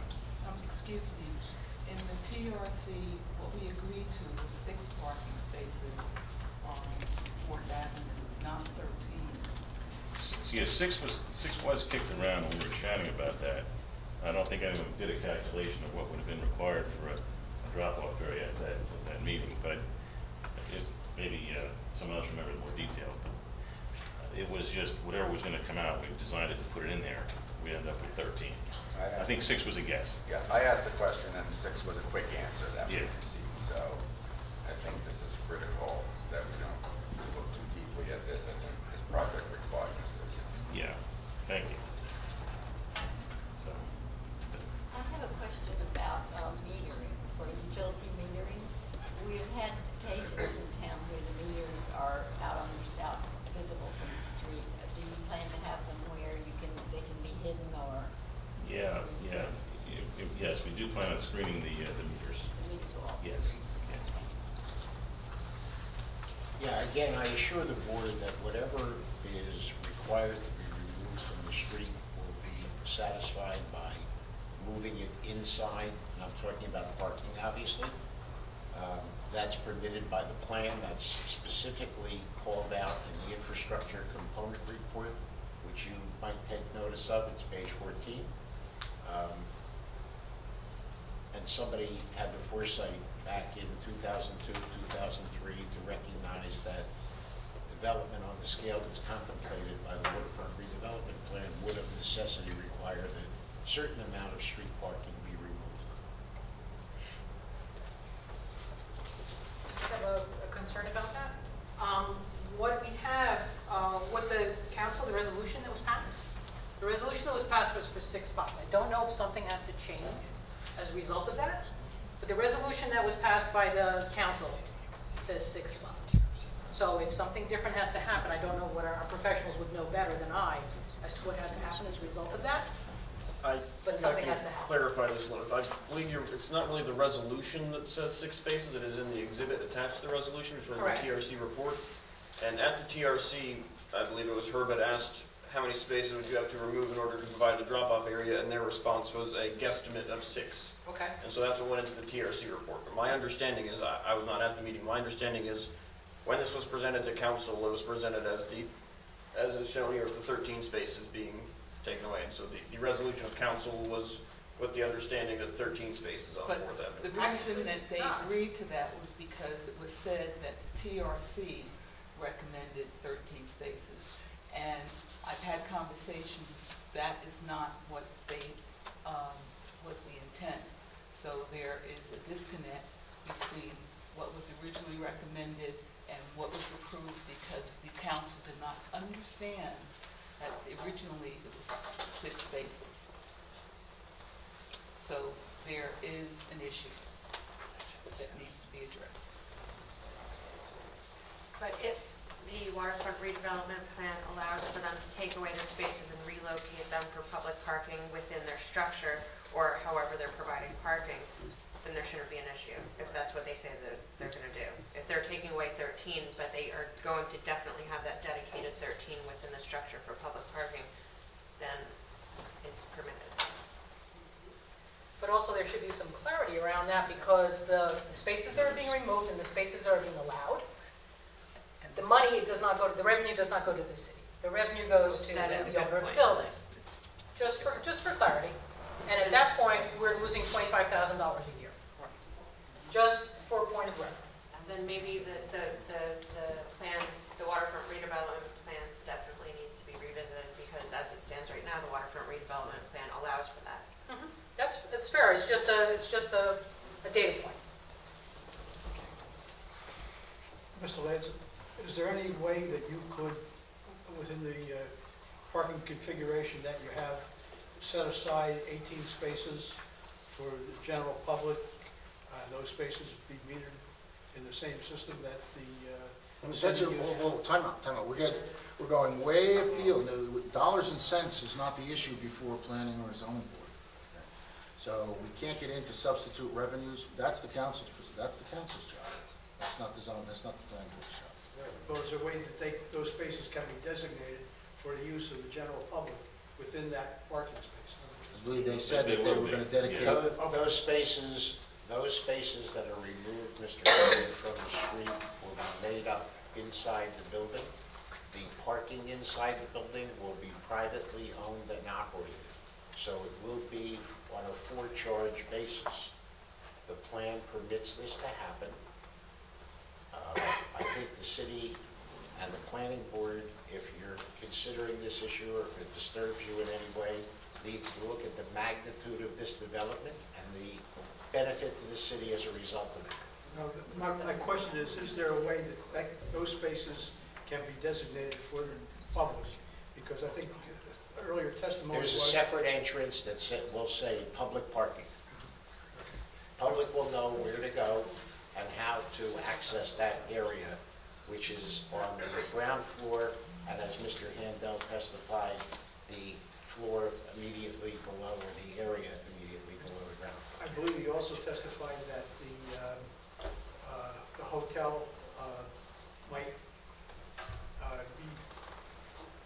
some of those spaces may be designated for the exclusive use of the hotel, and No, what we said is that some spaces, some of those so-called excess spaces, yes, may be on a reserved basis for retail tenants and other commercial tenants in the building. We don't know. okay. Which, at the end of the day, if there's 100 and something extra spaces that are public, whether it's the resident or the commercial entity using them, the commercial entity is off the public parking on the street. So, I mean, we're still picking up 100 and something spaces. Correct. Correct. All right, I want to get back to... Close examination, or? Yeah. Well, because what, I have to ask this because I understand the desire, and you need this to lease to commercial tenants. But one of the things that I had requested, and it came as a condition of approval, is a comprehensive parking plan, because we want the spaces to be in full circulation. So if there's a user who in the building who has a demand in the evening, but doesn't have a demand during the day, we don't want to see those parking spaces left vacant. I understand the need of them to be able to dedicate spaces for commercial uses, but one of the things we don't want to see is spaces being unused because they're assigned to a commercial entity and can only be used by that commercial entity when they're not, if they don't use them 100%. And I also want to say about the drop-off area is I would ask that the applicant re-examine it, because I think visually it should not be used for truck loading in front of the hotel. It should be, it's an aesthetic that we probably do not want to see on 4th Avenue. And then my last item, which is a question that I had asked. What would you rather see it on Ocean Avenue? No, Where we do you have want a to see it? dedicated loading area. Well, that's what I want. Yes. Tell us what you're saying. Yes, because. Why don't we get her under oath? Oh, I should have. I want to make sure this is not a question, this is testimony. Right, and then, but then I had what had come up in TRC is there an alternate hotel guest loading and unloading area inside the garage? That's the one on Paisley. No, I mean, I thought that was for trucks. I mean, if I'm coming to the hotel and I have my luggage, that there's a place to pull up in the garage and go check in and then stay in the garage. Or if I'm coming to the hotel, my only option is that I pull up on 4th Avenue, leave my car there, or is it valet?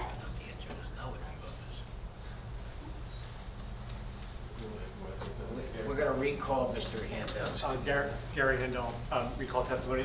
So there is within the garage potential for guests to drop off luggage at the 2nd floor, have direct access to that elevator floor and a small lobby there. And there's also access on the 3rd floor for residents to do the same. Thank you. As per your. Thank you very much. And Very welcome. So thus I'm going to ask that the amount of drop off on 4th Avenue be re-examined. And I definitely would recommend that it not be a truck loading area for the aesthetic reason. Thank you. Not meaning to be argumentative, I'm aware of no requirement that restricts that. I would look at this. I think this is a critical application for us to have this project move forward. There's no restrictions that I'm aware of on any other communities in Asbury Park for people moving trucks and other things like that. So I don't know how you could put a restriction on that for what can be considered loading and unloading in a specific zone. And we go down to North Beach, you see trucks there. Westlake Road, you see trucks there. Depends on what's happened.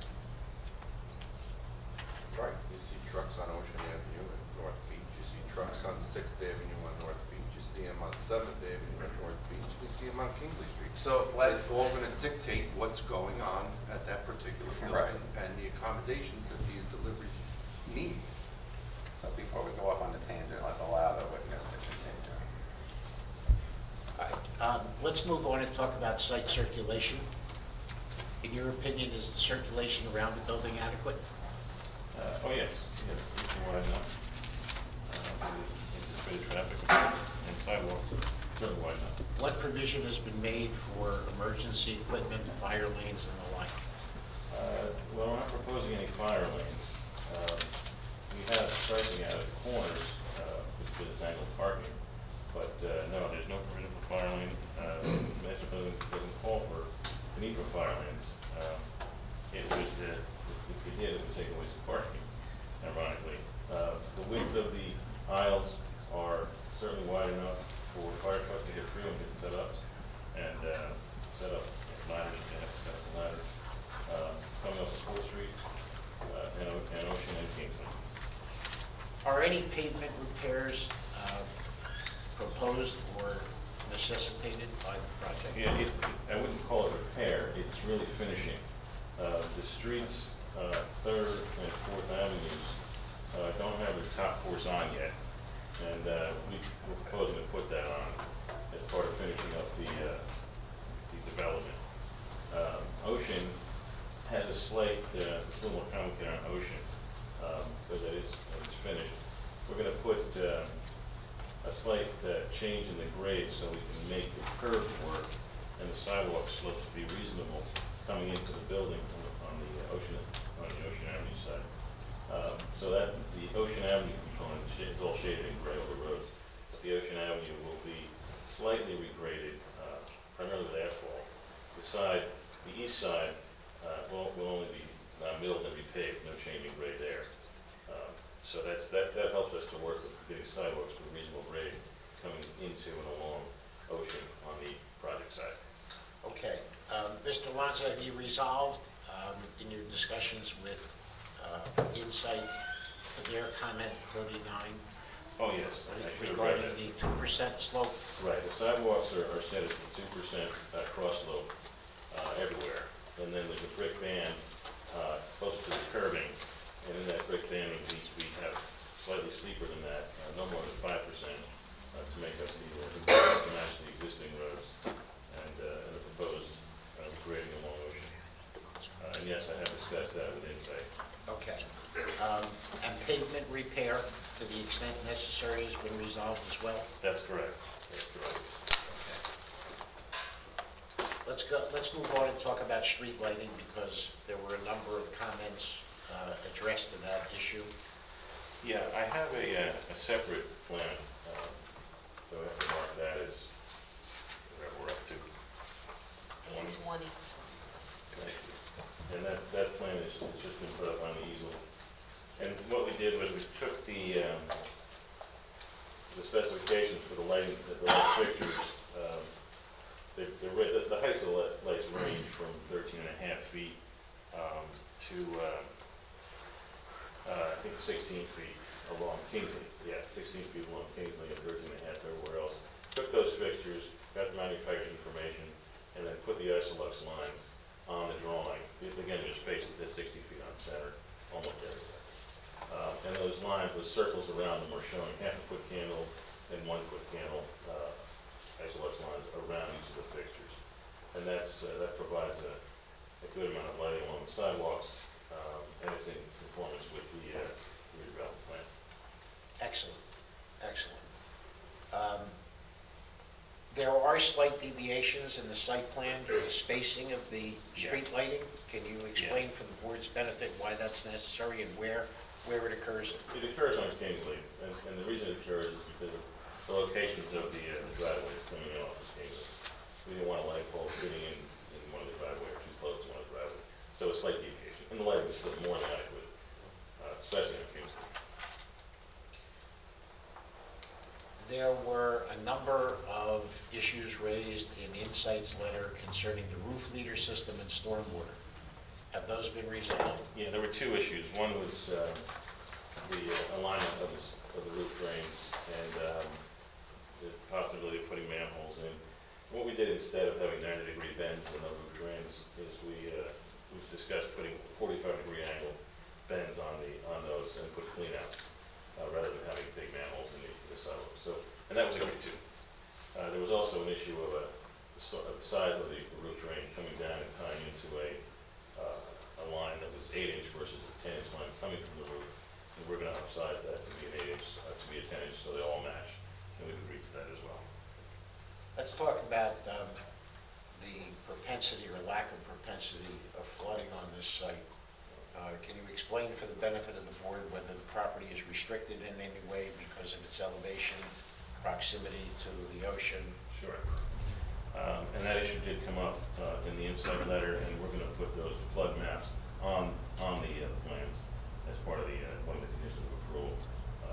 Yes, the area does not fall within a flood zone today.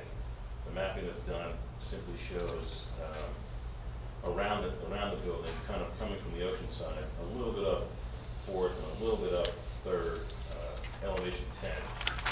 There's some elevation 10 flood zones there. This site's higher than that. This site's a little below 11. So it doesn't fall in the jurisdiction of FEMA, and it doesn't have a flood elevation requirement. The pending maps that are coming out now, which are the newest ones, they haven't been adopted, they're about to be.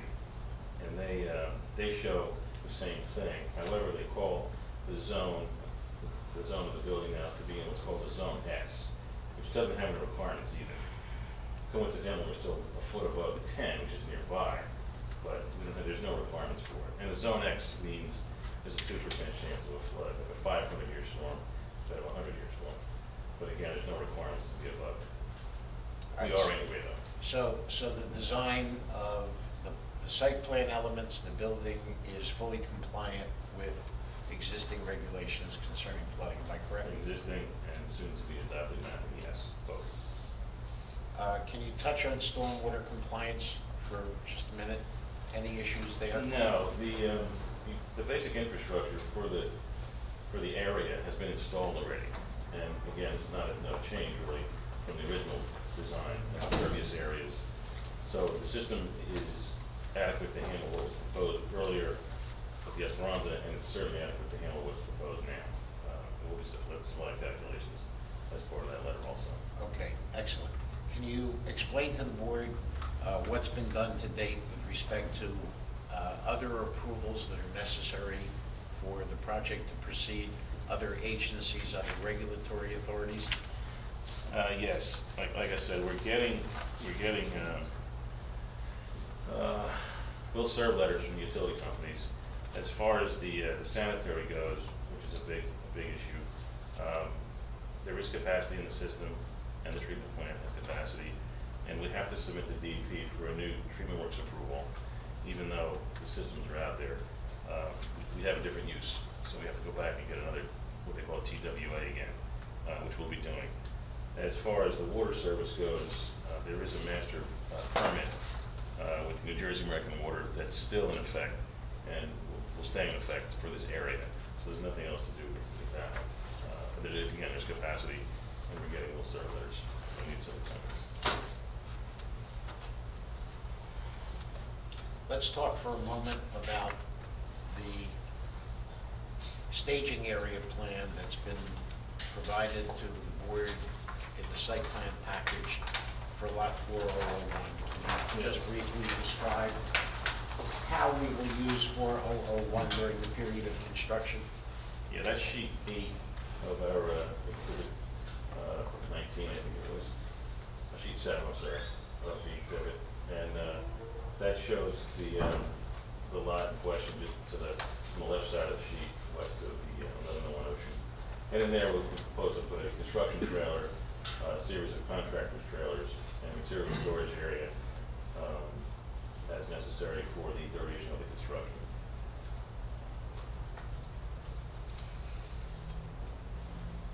Okay. Mr. Lanza, in your professional opinion, is the site plan that you prepared compliant with the requirements of the waterfront redevelopment plan and any other applicable city ordinances? Yes, it is. I have no further questions. Open to the board. Yes. I just have, I don't know if this is the appropriate time, but about the lamp, the lighting that we have. The street lighting? The street lighting? Sure. The type of lamps that would be used? I believe that they're the same as what's being used throughout the waterfront by the master developer. Because there's two different kinds. On Kingsley, there's a different kind of lighting versus what's on 3rd and 4th and Ocean. So I didn't know if Kingsley was going to stay the same, because it's different than what's on 3rd, 4th, and Ocean. We're talking about this type of fixture. Yes, the type of fixture, Jeff, the can you lighting. speak to that? What's the plan on doing that? Yeah, the light, it is different. Yes. And that's what the plan is calling for. On the Kingsley one has the, I want to say like the goosenecks. Yes, well, those will remain? Yes. Okay. And then the more modern looking ones on the median, on 3rd and 4th, they're gonna remain also. Okay. Okay. And was the street? But those will, 3rd, 4th, and Ocean will look the same as what exists today? Right. Can you just describe what's going to happen, and I don't know if this is the part of the testimony that we talk about this, is that during the construction portion, what is, I know that you mentioned that there was an area where there are going to be construction trailers and whatnot. What part of 4th Avenue will you be closing for those 2.5 years that Brian had meant, 2 years, 2.5 years, whatever that time frame is? What part of 4th will you be closing? Will you be closing both sides of 4th, No, just the side adjacent to the building. Okay, so there's 2 sets of parking lanes. Correct. That will be closed. Okay.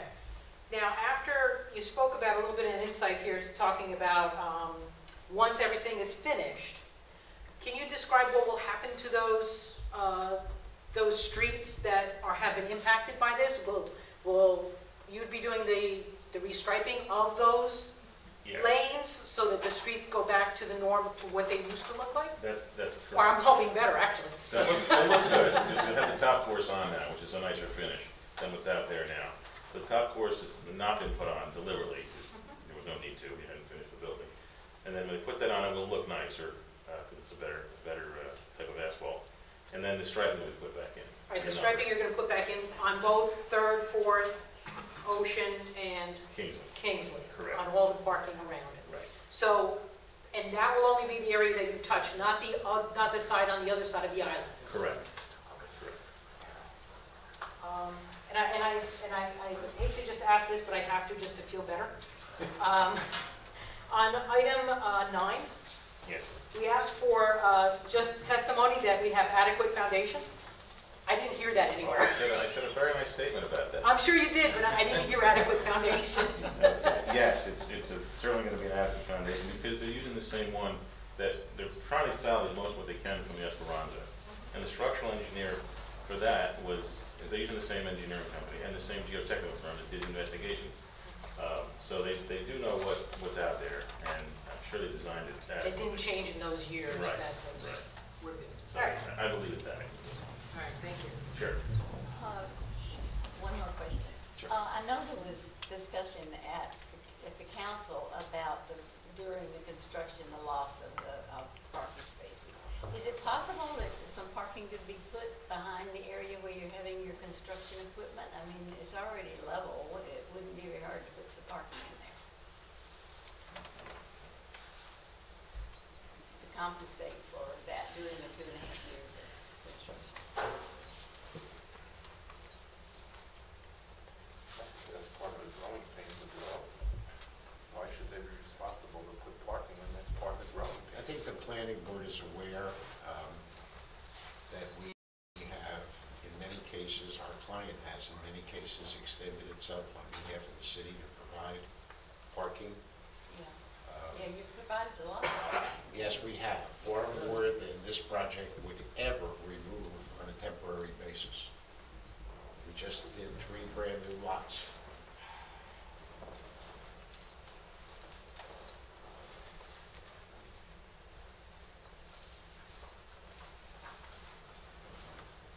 Any other questions? Anything else by the board? Okay, how about other cross-examination?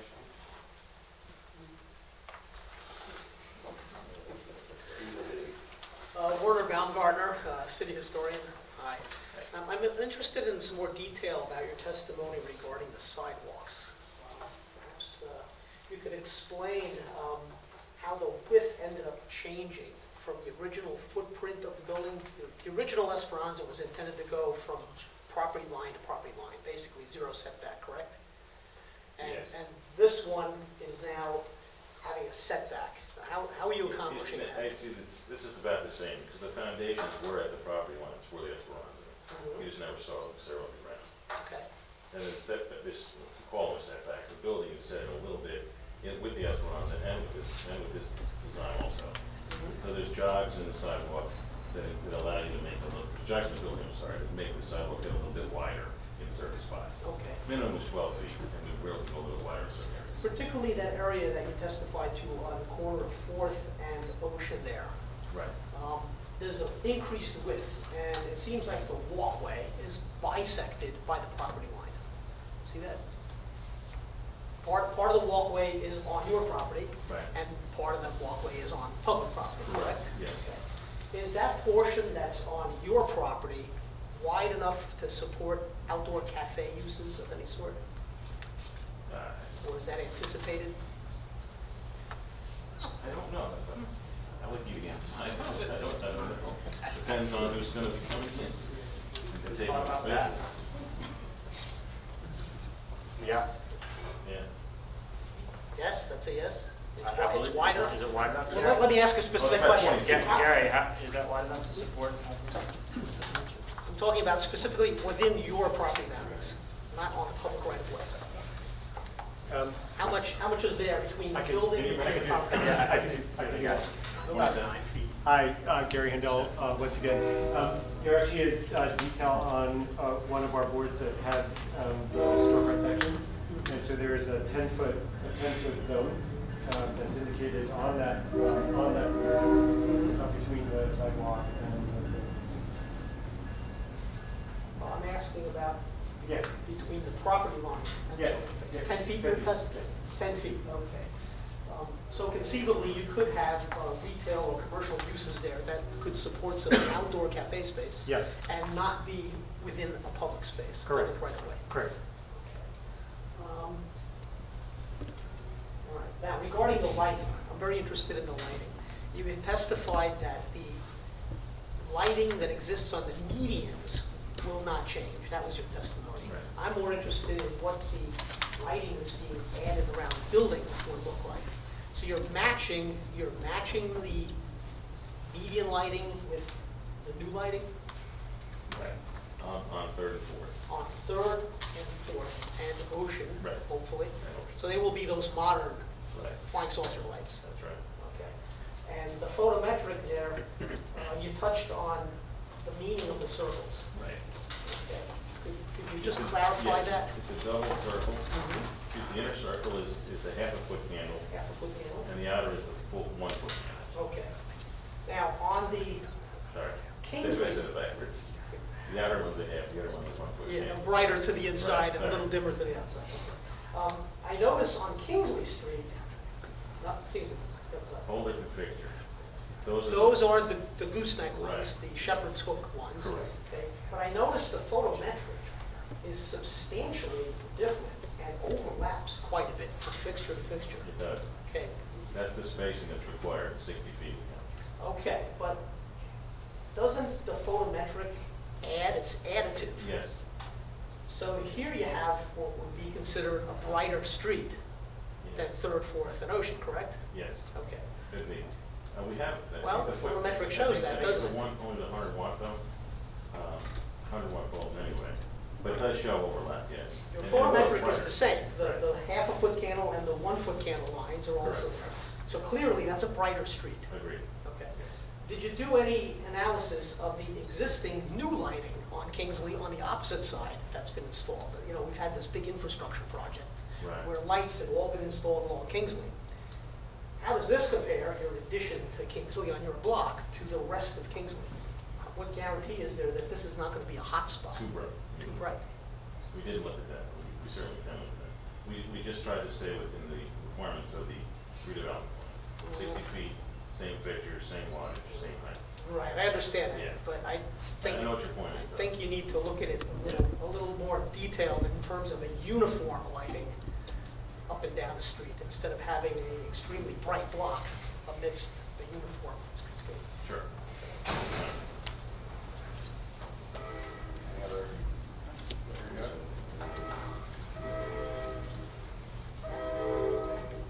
Rita Morano, 8th Avenue. You talked about removing half of the meters on 4th Avenue for 2.5 years. Does anybody know how many meters that is? It's 55. 55 meters? Parking space? Parking space. 55. 55, yes. So that would be 55 meters, right? Correct. Well, that's, I know you're not supposed to talk about revenue, but who's going to make up the revenue? The project will. Yeah. The what? taxes that the completion of the project are going to line the city coffers with.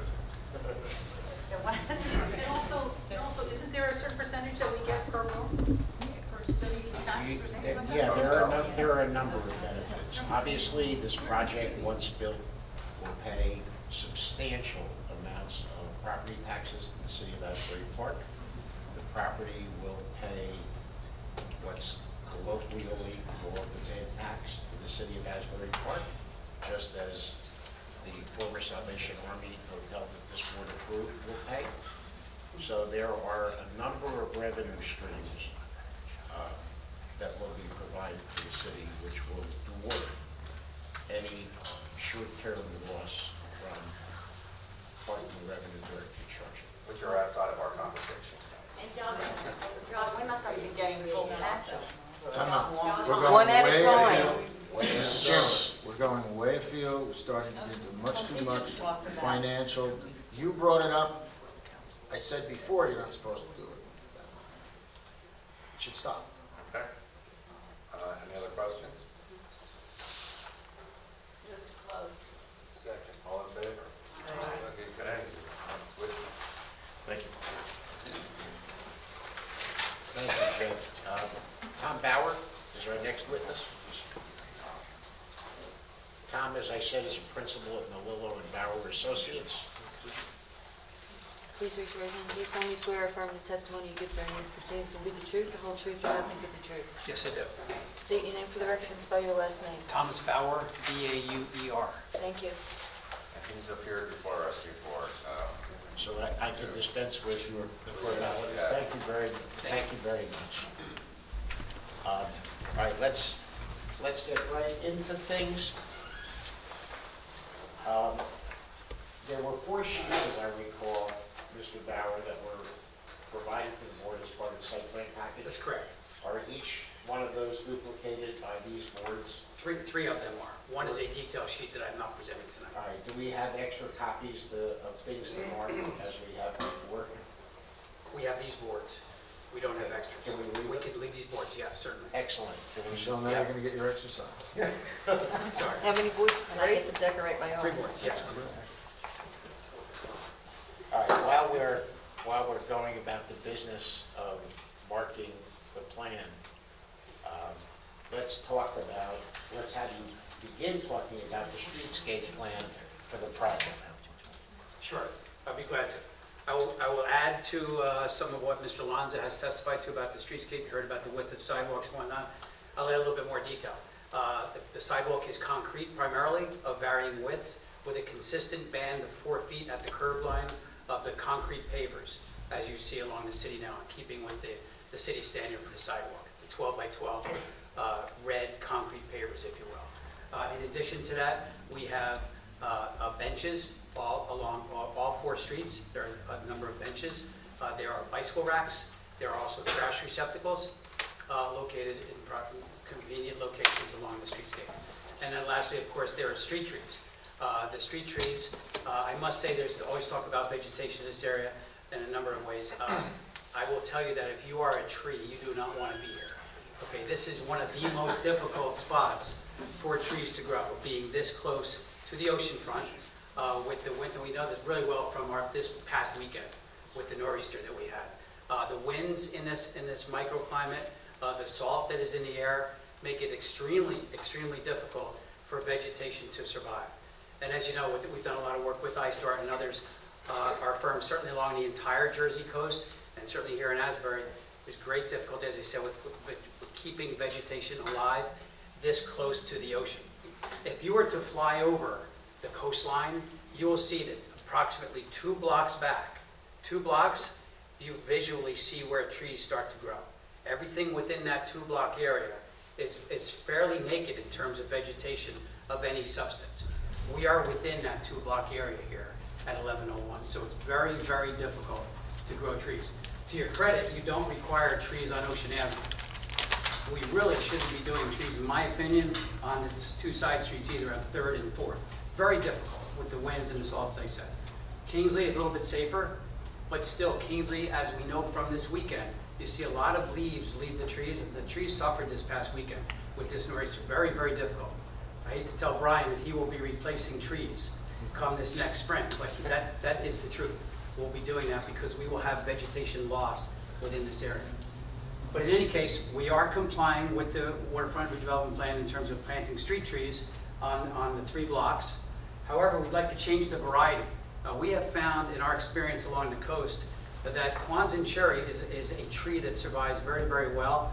It really doesn't survive well, let me clarify that. Better than some of the trees that you have required, some of the London plane trees, the sycamore maples, things like that. The Kwanzan cherry actually has performed better.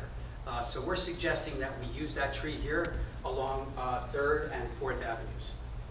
Today, as you know, there are honey locusts planted. They exist in this area along Kingsley. We will be keeping those trees or relocating them or replanting them if they are damaged during construction. So Kwanzan cherries on the 2 side streets, no trees on Ocean, and the honey locust on Kingsley is what we're proposing. So very quick, that's a very quick explanation in addition to what Mr. Lanza said about the streetscape. So unless you have questions, I'll jump up to the roof and tell you what we're doing up there. We have a very exciting rooftop amenity.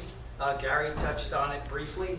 On the 4th floor, of course, on the 3rd Avenue side is our taller tower. We have a low element of architecture on the southern area, which allows great southern exposure to this rooftop. About 1/3 of the entire property is at this roof level is an outdoor rooftop green roof, an outdoor amenity space. The center feature is this lounge, which is kind of a wonderful glass box, 1-story element with a rooftop, fully open with a reflecting pool around it. circulation connects the two wings of the structure, the hallway, so you can circulate through it. It becomes an interior lounge space, as Gary may have indicated a little bit. A wonderful spot for year-round use. That serves as a division between the other two outdoor spaces. To the east, with great views of the ocean, again from the 4th floor, a great spot to watch Brian's 4th of July fireworks from this area. We have a pool, approximately 70 feet in length, 24 feet wide. There is an outdoor bar in this area with a trellis overhead for seasonal use.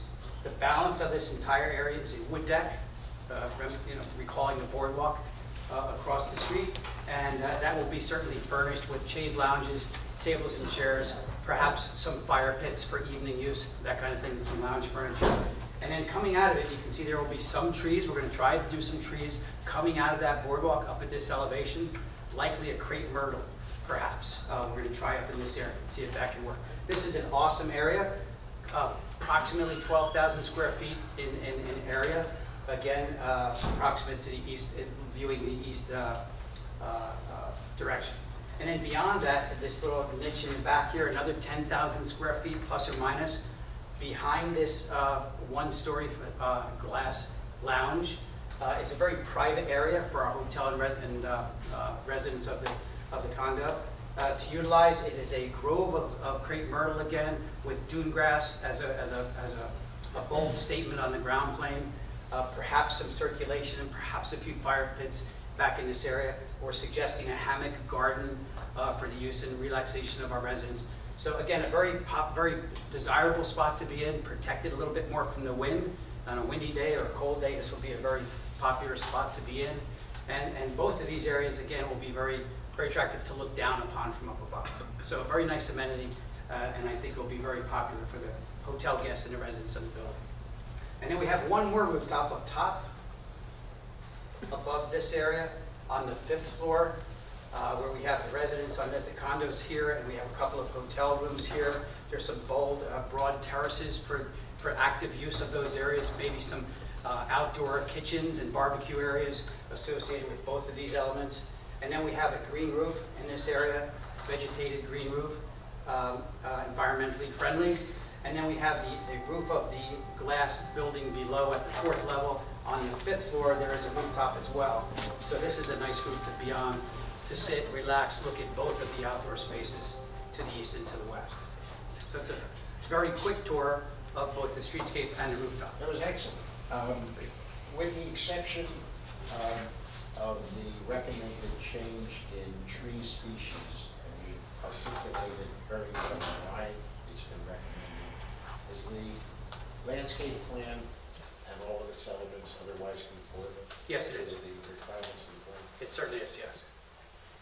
Thank you. I have no further questions. I have just Yes. a quick, it's more of a comment. A couple of years ago, the Environmental Commission planted several trees in that 200 block, as I recall. And there were, the Quantas didn't do very well. Did not. But there was another species that that was planted there that seemed to do better. And off the top of my head, I don't know what they were, but I would suggest that maybe you talk to Lisa Sims of the New Jersey Tree Foundation. She would be able to tell you what those trees were off of her head. And they seem to thrive better than the Quantas. Okay. Be glad to. They were a form of cherry. There was a cherry, but not a Quonset? Okay. I'm sure they were cherry. Okay, sure. Always interested in trees that survive. Yeah, absolutely. Yes. Yes, they will flower in the spring, pink flower in the spring, yeah.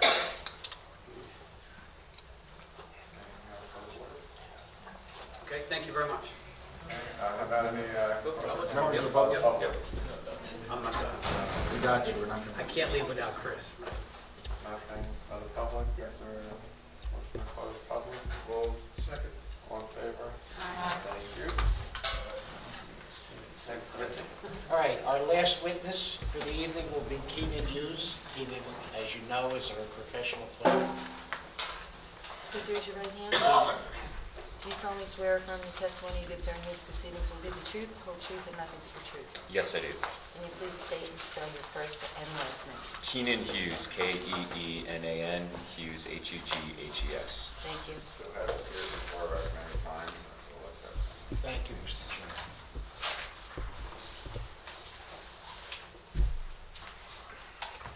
Keenan, can you talk to the board about your role in the project and what you reviewed in connection with this evening's presentation? Sure, I've been involved throughout much of the planning and design phase, looking at various concepts as we went along, and of course reviewing the application that was ultimately submitted to the planning board. I was also involved in the prior steps in the review process at the TRC level of the council. And you are very familiar, are you not, with the entire redevelopment area? Yes, I am. Can you just explain to the board why you are so familiar with it? I've been working with iStar for about 4 years now on individual development applications, but also on potential amendments to the waterfront redevelopment plan. So I'm very familiar with all the planning documents that apply to this particular application. Spend a moment or two and just tell the board what exists within, for instance, a 200-foot radius of the project site? Within 200 feet, I mean, it's primarily vacant at this point. Of course, across the street, you have the existing pavilions along the boardwalk. But to the north and to the south, it's predominantly vacant. And really the same applies to the west. So that's pretty much the context that we're dealing with. So in your view, there's certainly no negative impact on any other existing enterprise within a 200-foot radius? No. Let's change the focus for a moment and talk about how the waterfront development plan treats Block 4002. It is somewhat unique, and please describe that for the board. Sure. Block 4002 has long been identified as the site of a potential really signature mixed-use project within the waterfront. And it's also been essentially carved out or grandfathered in the existing waterfront redevelopment plan, just given its unique history, which was summarized at the outset. I know you all are familiar with it at this point. But essentially on page 75 of the waterfront redevelopment plan, there's a number of conditions set forth, and the policy directive is very clear, which is to basically finish the project that has failed on several occasions in the past. And it basically defines the zoning envelope, what can actually be built here, as identical, consistent with the prior approval for the site, Esperanza, and before that, the 300 Ocean Mile project. So that is a 3-story podium with a 16-story tower on the north side of the block and an 11-story tower on the south side of the block. So clearly, as you evaluate this project, I think it's very clear from a planning standpoint that this is much less dense, it's much less intensive, and I think, at least from my perspective as a planner, it's a superior application in terms of just providing more light, air, and open space, providing views both for the potential residents of this project, but also the surrounding community. Shadow impacts are greatly reduced with this proposal versus what could actually be fully built out on this block. And it's just overall a much more elegant configuration. I think it was well described by Mr. Handel. The project also advances several specific principles of the waterfront redevelopment plan, some of which have been mentioned in prior testimony. Bringing the city back down to the ocean is clearly one that's advanced here.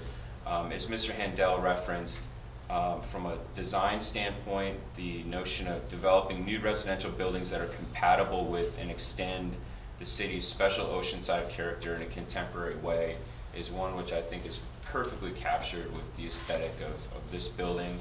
And then also to locate and configure taller buildings perpendicular to the ocean to maximize views from upland neighborhoods. One of the things the plan is very specific on is not having long masses of building that are directly parallel to the ocean, but making those perpendicular, which is what is proposed here. So this is perfectly consistent with that principle. In terms of compliance with the plan itself, I agree with Mr. Dockney's review letter. There are no variances needed for this particular application. From a use standpoint, all of the proposed uses are permitted. There's actually 100% retail frontage along Ocean Avenue where the plan requires at least 90%.